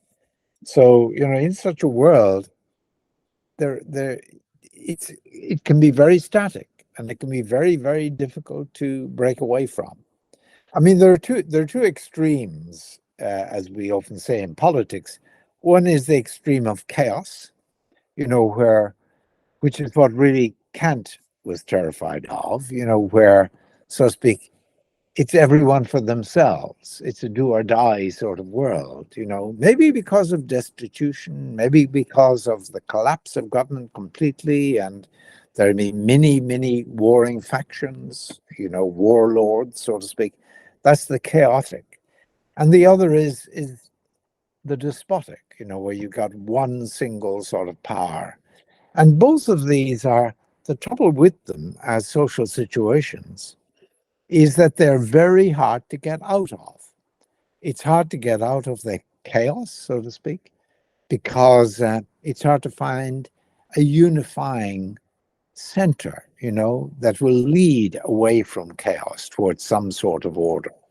It's hard to get out of the despotic sort of order because those in power have such power, both epistemic power, knowing what people are thinking, so to speak, and also actual physical power, being able to restrain them, being able to imprison them, without actually having to answer to anybody. And of course, we've seen these extremes in the world in the 20th century. And at the moment, we see the despotic extreme. For example, Putin's Russia seems to be a good example just now. It appears that people can be put in prison just for calling the special military operation, as he dubbed it in Ukraine, a war or an invasion. That itself, I think, is certainly things close to that are imprisonable offenses. And the courts are falling wholly in line with the Putin government. So the election occurred all right, and may occur again, but goodness knows how honest the election is anyhow in such a world. But there is no opposition. There's no opposition from the courts. There's no opposition from civic movements, from the NGOs.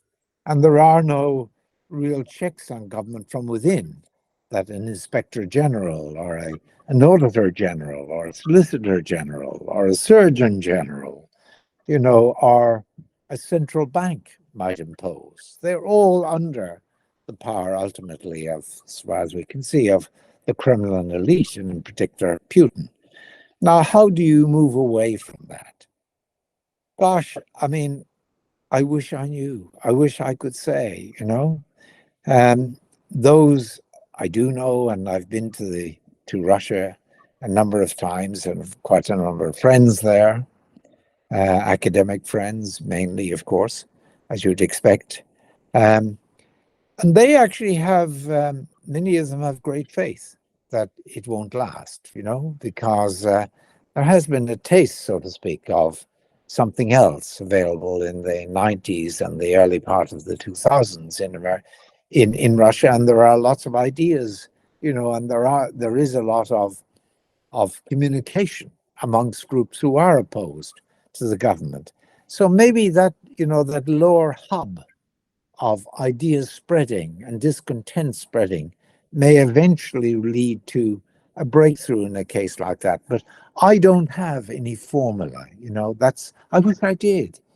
But I don't think I need to be... sorry when I make the question hard, because I know the book, it was talking about a republic in a time of peace, how to behave in a time of peace, which is a completely different mentality if you are in a war or you're in an upheaval. So I know I made the question hard. I wanted maybe to see if there is a let's call it, a unicorn question for such a unicorn answer for such a hard question. Or maybe you have heard something from colleagues in Russia or in some country that's suffering authoritarian tendencies. Maybe, but you hinted to the communication bit, to maintaining this network of leveled communication where people can, can progress or can make ready or be ready for an occasione that we might call, and to not completely die out. Yeah. So maybe this is the lesson that I wanted to hear. I want to move to to a challenge for you. This one I made on purpose hard, because it was a personal experience of mine, and I read it in the book, and I was, oh, that's so it made me a bit, I don't want to say suspicious, but it raised some question marks. You implied an open heart towards international bodies or international cooperation or international collaboration, in areas of justice, peace development, United Nations, civil society, NGOs, stuff like this. Now, this is all great, that's fine. But I think the main criticism in practice for this is simply the Middle Eastern experiment. There is no foreign activity in this part of the world that had benign results. It nearly always fails for reasons of either inefficiency or just corruption. We know what happened with the chemical weapons of Iraq, turned out a lie. I worked with many, I don't know what to call them, but credible, I don't want to say names, but credible NGOs and international bodies for the Syrian cause. It was very bad. It was either corrupt or inefficient. They were completely separated. And they obviously contributed towards this Middle Eastern attitude among the populace to fear outsiders, to refuse any foreign approachment or ideas. Now, for someone, do you feel that this inward anti-internationalist, or let's call it localist outlook, contradicts republicanism? Or do you even feel that this will pose a challenge towards republicanism in our part of the world, in this the modernity that we are living in? Well, there are two different things, which, I mean, you distinguish yourself. I mean, one is, so to speak, when you have you have countries that are more or less equally peaceful and enter trade relationships and so on. And I think that in the world of such states, it's really important that they recognize that they each should have a limitation on their own freedoms. They should each enjoy sovereign liberties, as I call them, akin to the basic liberties individuals enjoy within a state. But these, just as the basic liberties of people can't include the liberty to, for example, kill someone else or attack someone else, they have to be restricted so that they're not harmful to others. Similarly, the sovereign liberties of states, very important that they're limited too, so that they don't create global bads, for example, like the failure to protect against global change, climate change. Okay, but that's in a world of peace. What you're asking about is a world where there's a region like the Middle East that has had continual problems of this kind. Now, I think foreign intervention can be seriously damaging. And I think, the invasion of Iraq was an extraordinarily silly, ill-conceived and ill-executed exercise on the part of the coalition of the willing, as the Bush government liked to call them. I mean, and that is not the sort of international action that I think I would favor. I think intervention should be an absolutely last resort. And I think it should only be justified, by, first of all, it's being clear that the intervention is in the name of the people who are suffering in the area to be intervened. Now, this may be an area where, you're at one or other of the two extremes I mentioned. One, there'll be an area of chaos, like Rwanda was, at the time of the massacres and so on. And I think it was a failure of the United Nations not to intervene more actively in Rwanda. I mean, they did interfere more actively in Kosovo, and actually with some success. I mean, in the Balkans, with some success. So I think there are cases there at that extreme where intervention can be useful and has been, where it's actually occurred. Now, at the other extreme, where you get a government that's despotic in power, with a single sort of, for example, the Saddam Hussein regime in Iraq, which was surely despotic. Everything we know about it was despotic. The intervention in a case like that is almost always more questionable. And I think that's for a variety of reasons. First of all, it can be very hard to know exactly what the feelings are of people within that country, And for example, I think the coalition of the willing, the Americans and their allies who invaded Iraq, really had a misreading about how people would respond to a foreign force like that. Of course, they were welcomed by many members of the population, but there was a division within the population, obviously, and a resistance, understandable, to outsiders taking over. I mean, Hussein may have been objectionable for many. He was a tyrant in all sorts of ways, but he was our tyrant, as they might have said. And having others come in and take over can often breed, real resistance. I mean, I remember in America at the time, someone on the right saying to me, "Oh, America and its allies will go in there and people are intelligent. They'll recognize where the power is." And I remember thinking, my God, this man knows nothing about human nature, which is you resent someone coming into your country and taking over, except in the case where truly that's understandable they should have done, as it was understandable after maybe at the end of the Second World War, that the Allies took over Germany, and where equally it was obvious that they weren't going to remain, and they're going to allow, the local territory and population to develop its own government, where that was a realistic hope, where there wasn't the sort of division that is likely to breed corruption and the sort of, Okay, and of course those conditions were not fulfilled in the case of Iraq. So I actually think that, are there any cases where foreign intervention is justified and where there's a despotic regime?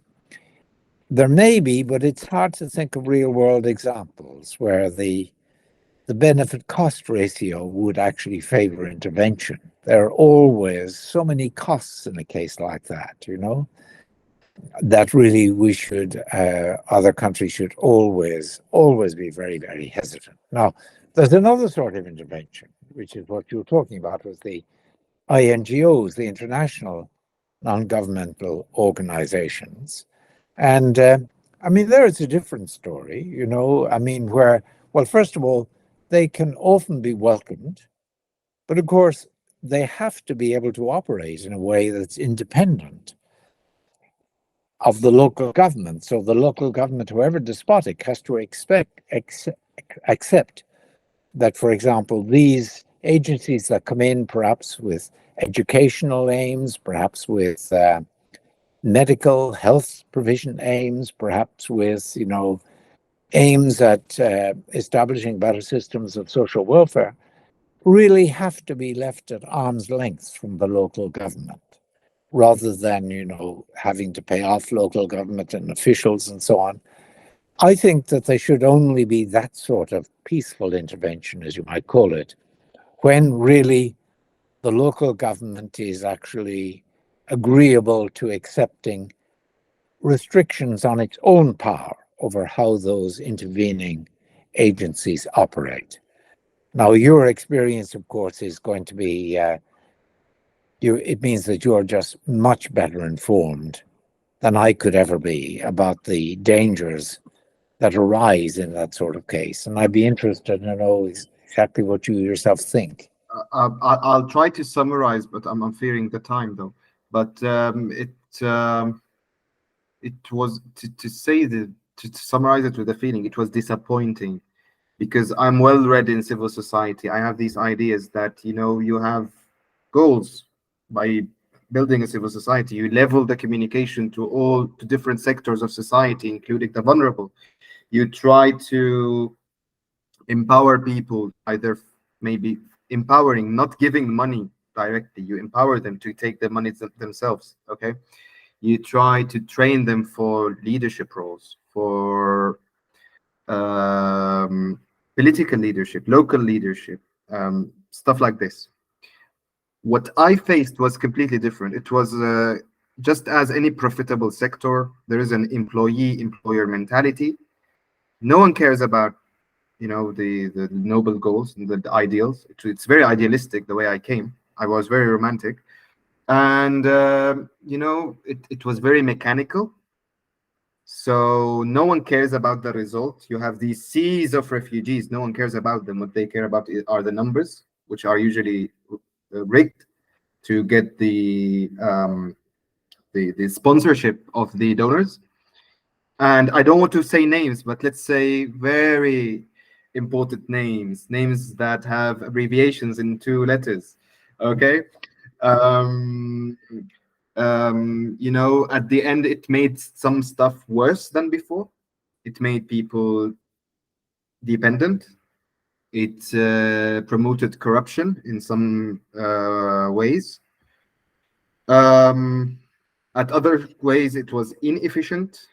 It pretended to say something or to came with their ideas. It was a bit outlandish, and they tried to practice it in our part of the world. So it was a complete disaster at the end.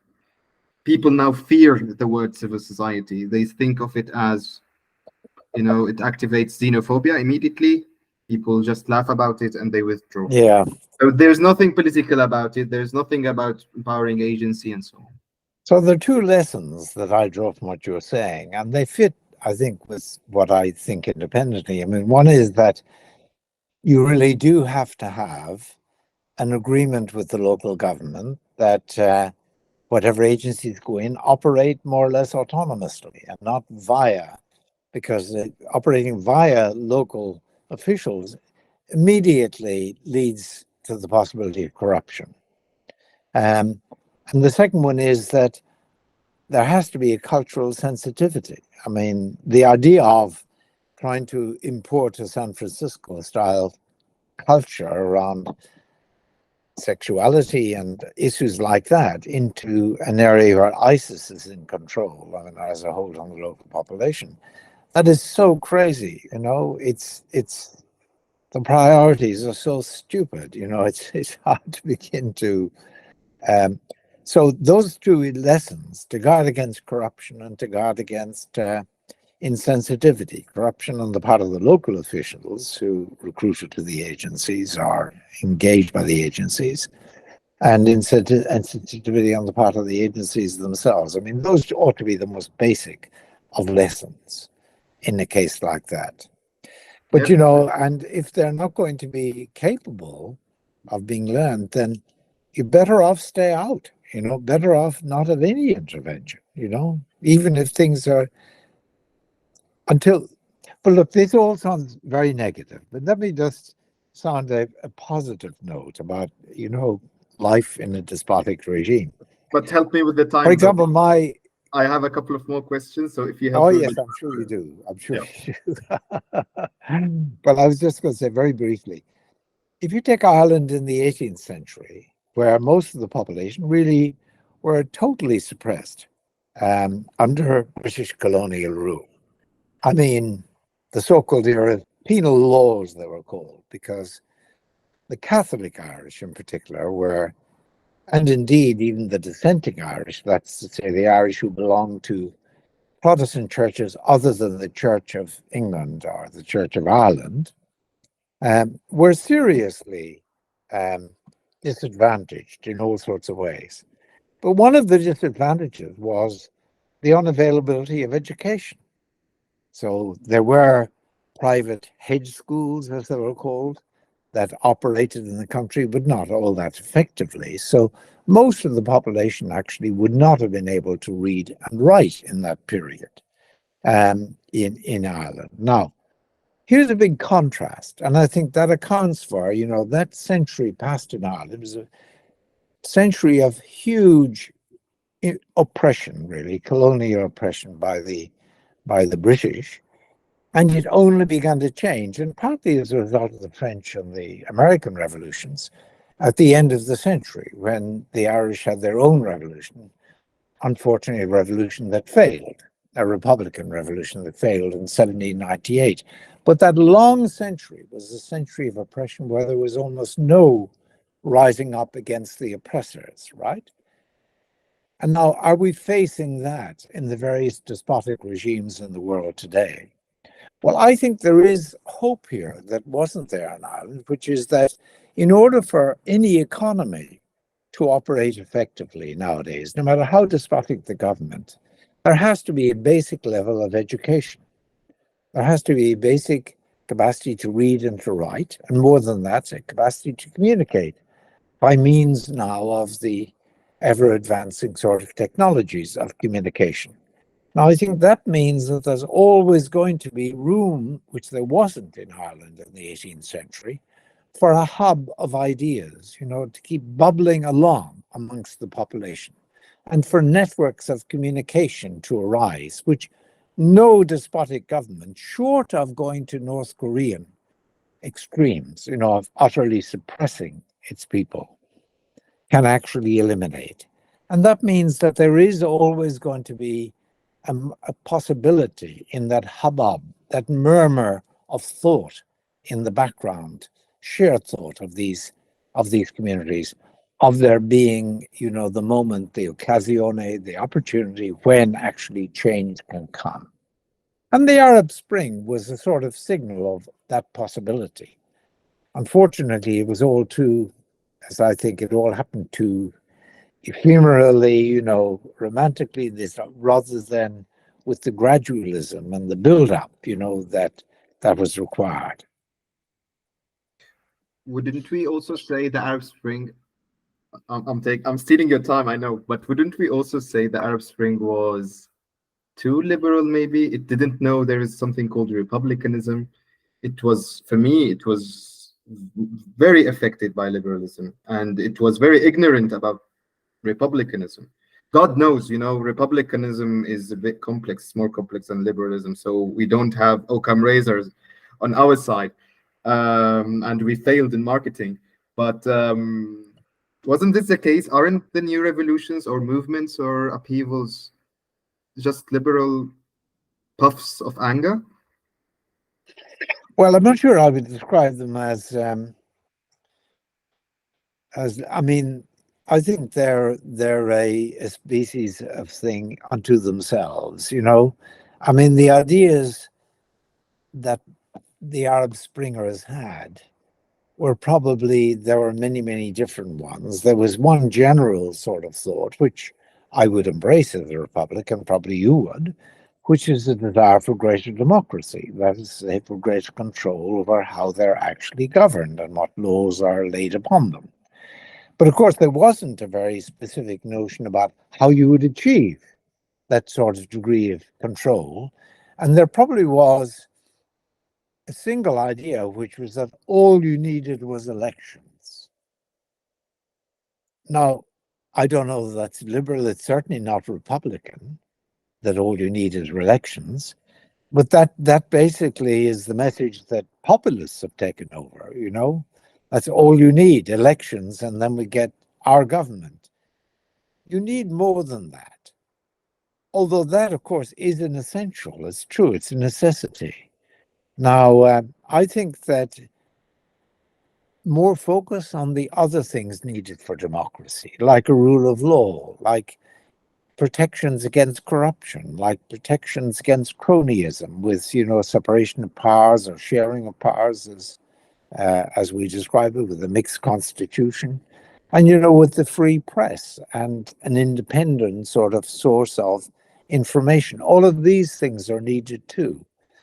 But people were focused just on let's have elections and then we'll all be free overnight, as if it would happen like that. And that, that just was never correct, And the elections occurred all too quickly. For example, in Egypt, I think, you needed a longer period, of acculturation in what was going to be needed if we were really going to have a society in which people shared in a system of control over government. Now, I think of the two great opposed ideologies to Neo-republicanism as Neopopulism, as I call it, and Neoliberalism. And Neopopulism, we've talked about, basically the idea that democracy is just about elections at most, and having one person in power that represents the people. That's very dangerous because it promises public domination. Neoliberalism says that all that's needed is that ideally there isn't interference by people. It doesn't matter about the power of interference. So they say if you have a free market, then, people are going to just sign up on contracts, for employment relations, for example. And that means that anything that happens on the part of the employer against the employee has been agreed to by the contract. But no Republican would agree to that, because Republicans always derided what was called the slave contract, the contract you entered that gave the employer or the master the power over you as over a slave. Contracts don't, but the neoliberals think that a contract is sacred and it means everything that happens within the contractual terms is okay. Neo-Republicans don't think that. They think that, for example, within employment relations, there ought to be protections. Regardless of the contract, contracts are important, but not enough. There ought to be protections against the power of the employer, as in to fire at will that we talked about earlier. And I think that these are the two sort of great opponents, neoliberal and neopopulism.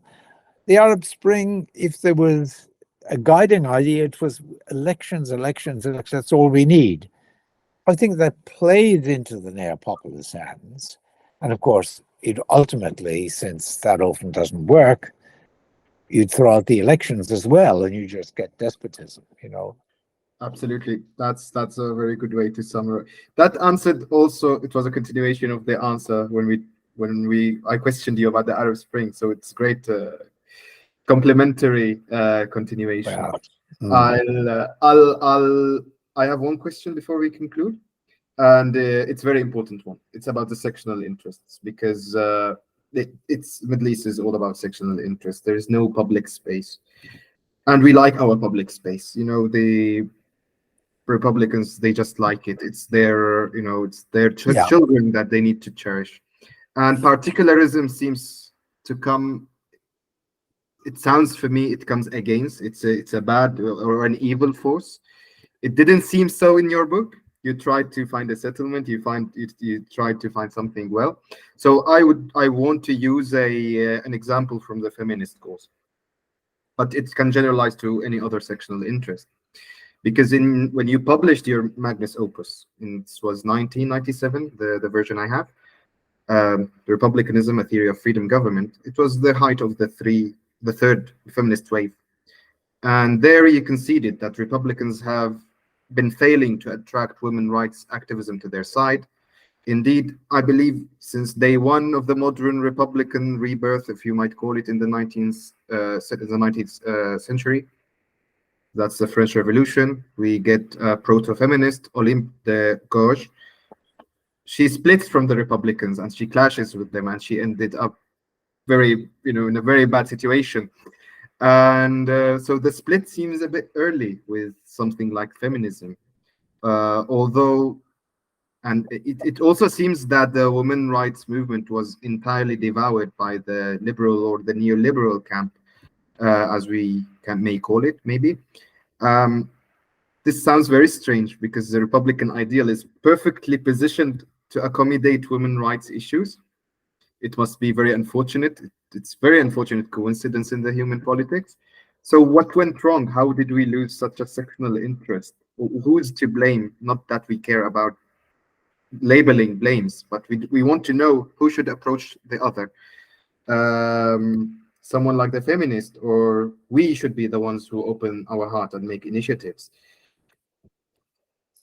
Well, I don't see a divide between feminism and republicanism.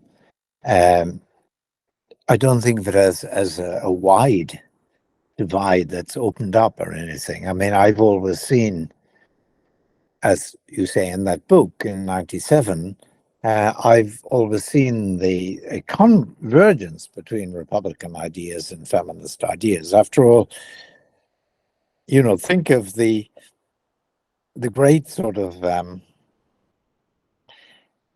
early feminists, someone like Mary Wollstonecraft in the 1790s, English woman but living in France.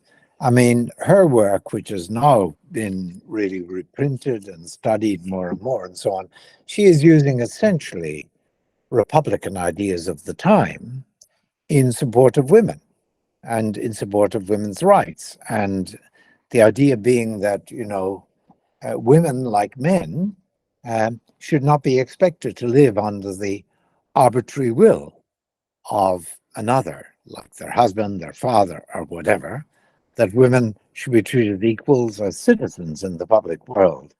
Okay. So I often use, I mean, you go back to the '97 book, but for example, I published a book called Just Freedom in 2014.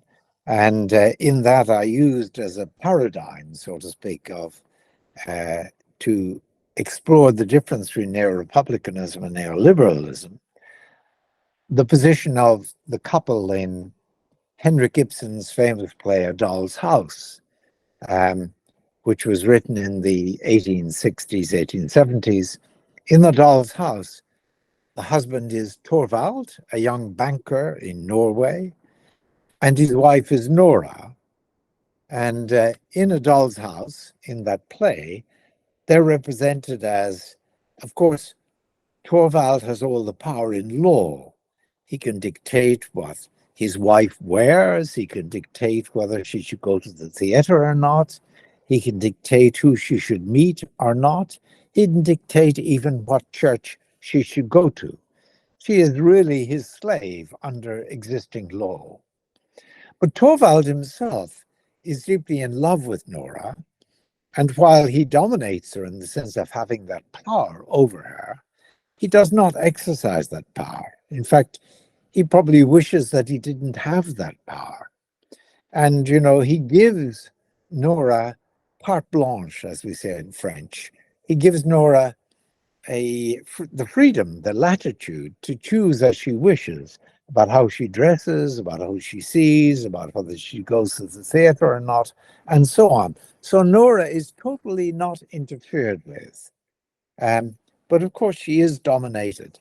And actually, one of the things I've done over a number of years now, giving lectures really in all parts of the world, I can think of China, for example, with an audience of about 600 undergraduates in a university in China, to groups in Ireland, to groups in Korea, to groups in Europe, Central Europe, and so on. And in every question, I've described the situation of Nora. In every case, I've asked people, now, is Nora free? After all, she's not interfered with at all. She's got the ultimate neoliberal freedom of freedom as non-interference. But she does not have freedom as non-domination. But before even raising that observation, I've asked these audiences, can I have a show of hands as to whether Nora is free or not? Yes or no?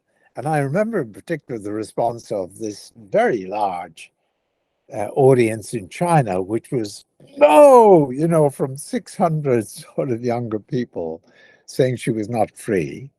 And I think that's really interesting, right?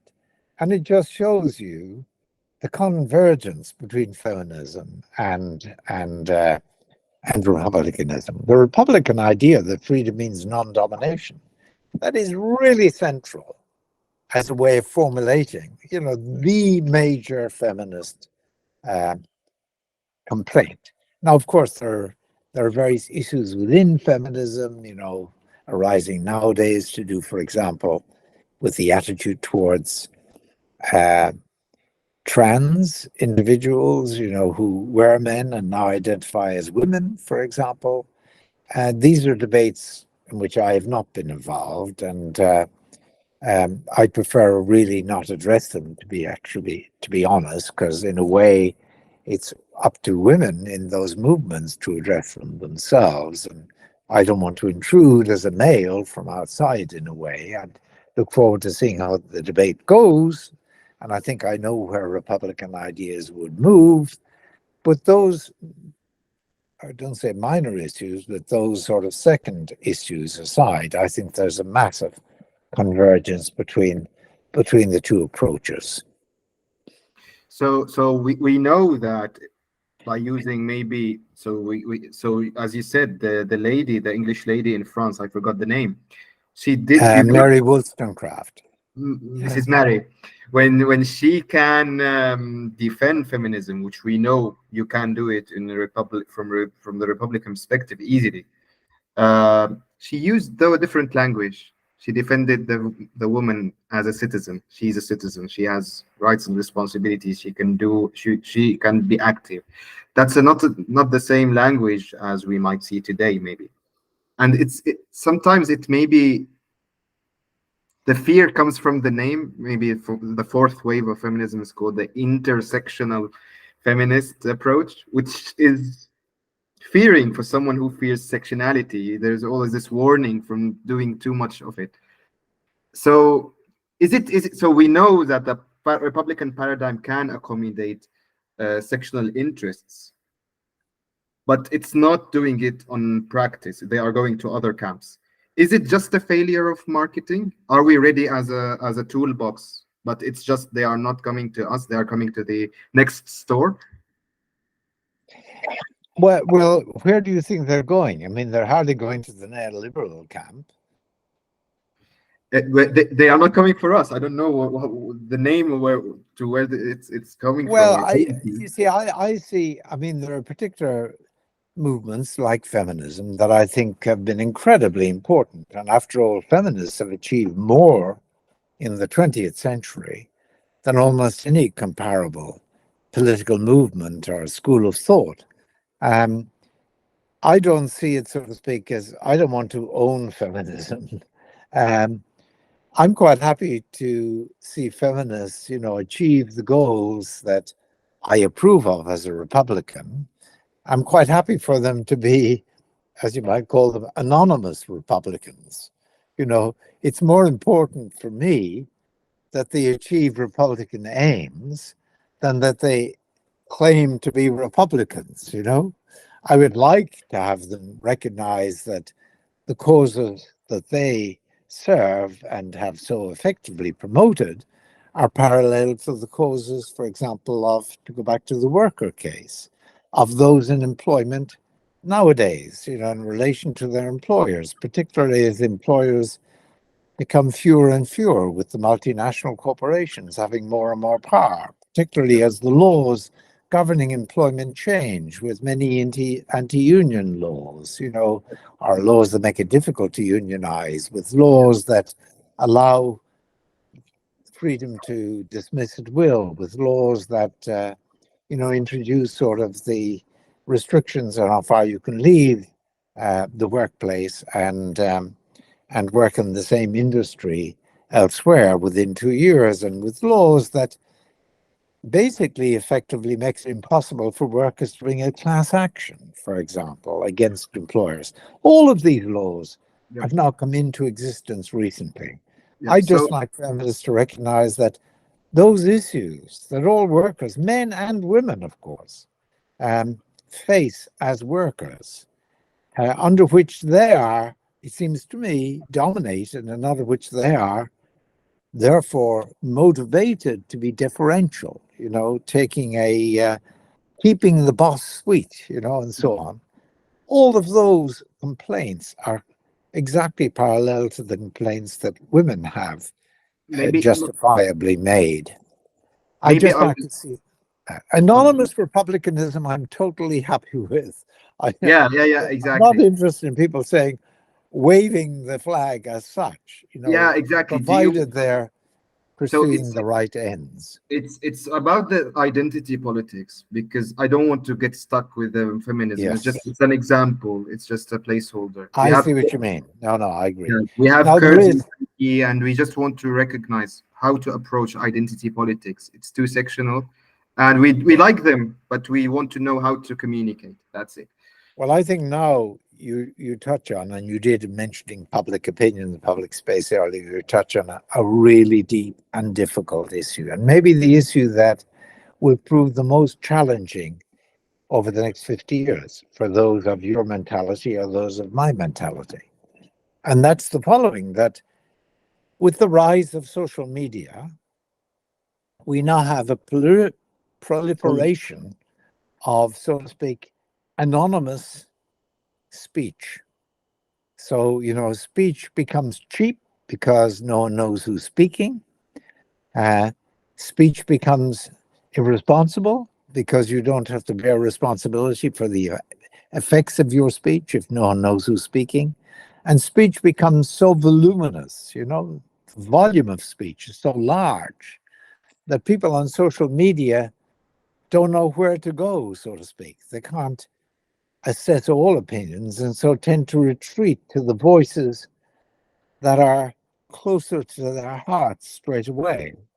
And you thereby create these, so to speak, these echo chambers, as people call them, these bubbles of opinion. And my real worry is that with this sort of division of opinion across social media, and being reflected, of course, by broadcasters who now look for an audience of those in a specific place rather than looking for a neutral audience across the society, like Fox News orients towards those on the right, or MSNBC in America orientates towards those on the left and looks for their audience there. With that sort of rise, there's a real fear that the idea of public opinion, opinion that's shared on all sides, begins to thin out, and people become sectionalized, and are pushed into opposition towards one another. That, I think, is really a great looming sort of problem for all of us. And the only way in which I can see it being rectified is with the introduction of more institutions to moderate and monitor social media. So, for example, if you had requirements that, if you have a web page, for example, of registering your name so that people know who's speaking, that at least will counter the problem to some extent. If you put restrictions on generating this like, and then sending off the message to thousands of people without any commentary, without any reasons, then I think that would also have a moderating effect, I think that these will come, and actually they may come as much from the companies themselves as from government. That's my hope. But it is going to take time. And I think it was that sort of cheapening of opinion, because you don't pay any cost for saying often bizarre things, right? Even hateful things. And you can generate these sorts of echo chambers. I think it is that sort of mad proliferation of opinion and cheapening of opinion that led to the rise of Trump and that led to Brexit. I mean, both disastrous popular decisions in those countries, as I see them. And I fear that that sort of thing will go on happening until things begin to soften on the social media front and on the power, so to speak, of these new technologies in particular. The European Union holds out the best hope as I see things at the moment, because it at least is seeking to legislate in a way to introduce the moderation that we need in order to keep the very notion of public opinion alive and well, which is, as you say, at the core of Republican ideas, because we want shared ideas, so that people know what they want, and there's a system of control that can mediate, the ideas of people concerned for their own minorities, for example. Yep. Dr. Pettit, you have been bearing me for more than 2 hours now. I can set you free. It felt like dominating your time. So I want to apologize for making this a bit longer than expected. If you have any concluding remarks, comments, or just anything to say to our audience, that might be the time before we wrap up. Well, do I have anything to say? Well, one is just simply to say that it's very easy to be a philosopher like I am, working out and learning about the historical tradition and trying to identify the lessons for contemporary politics, and maybe playing a very small part in interfacing with people like you and with people in politics in different parts of the world and so on. But that's a relatively easy task. And the people I really admire, to be honest, are people like yourself who get involved on the activist front, particularly people, again, like yourself, who get involved in the activist front in countries where things are even less promising than they are in many other countries today. And you asked for concluding messages. I mean, again, you're treating me too much like a guru, I'm not a guru, I'm not an oracle or anything. But I would say that the most important thing of all is really solidarity amongst people who are willing to pay the costs of the effort required, in order to push for, the raising of consciousness about these themes and the resistance to sectors of opinion and to, in particular, governments that resist them, that oppose them. That idea of raising consciousness and of resistance, and building towards that in whatever small ways are available via the rise of, via the particular NGO that you identify with, or the local public interest group you identify with, as well as, of course, by involvement in politics, as is possible in some, but not all of the countries in the Middle East, for example. It's people like you who are going to carry the day, if we win the day, so to speak, into the future. And I'm just going to disappear into the background. I mean, I do what I can in the countries where I live, and care about and identify with. But that has very little in comparison with what people like yourself and people in your groups and movements are doing. And I just if I had a cap on, I would take it off to you and give you 3 cheers. Dr. Pettit, you gave me like 3 feelings at the same time. I blushed, I'm honored, and I'm embarrassed. It's a mix of feelings that I can hardly process now. But I'm sure of that. I was delighted of taking this invitation and seeing you with us today. And I'm very grateful for this occasion that partnered me with you, at least for the past couple of hours, which I'm sure were very laborious for you. Not at all. I certainly wasn't dominated, but I would like, in conclusion, just to thank you. It's been a real pleasure to be part of this conversation. Thank you too. Thank you too. And with this, we can now end the recording. And I hope everybody is great and fine. And I hope the future is optimistic as we would like. Okay. Have a nice day and bye-bye. Bye-bye.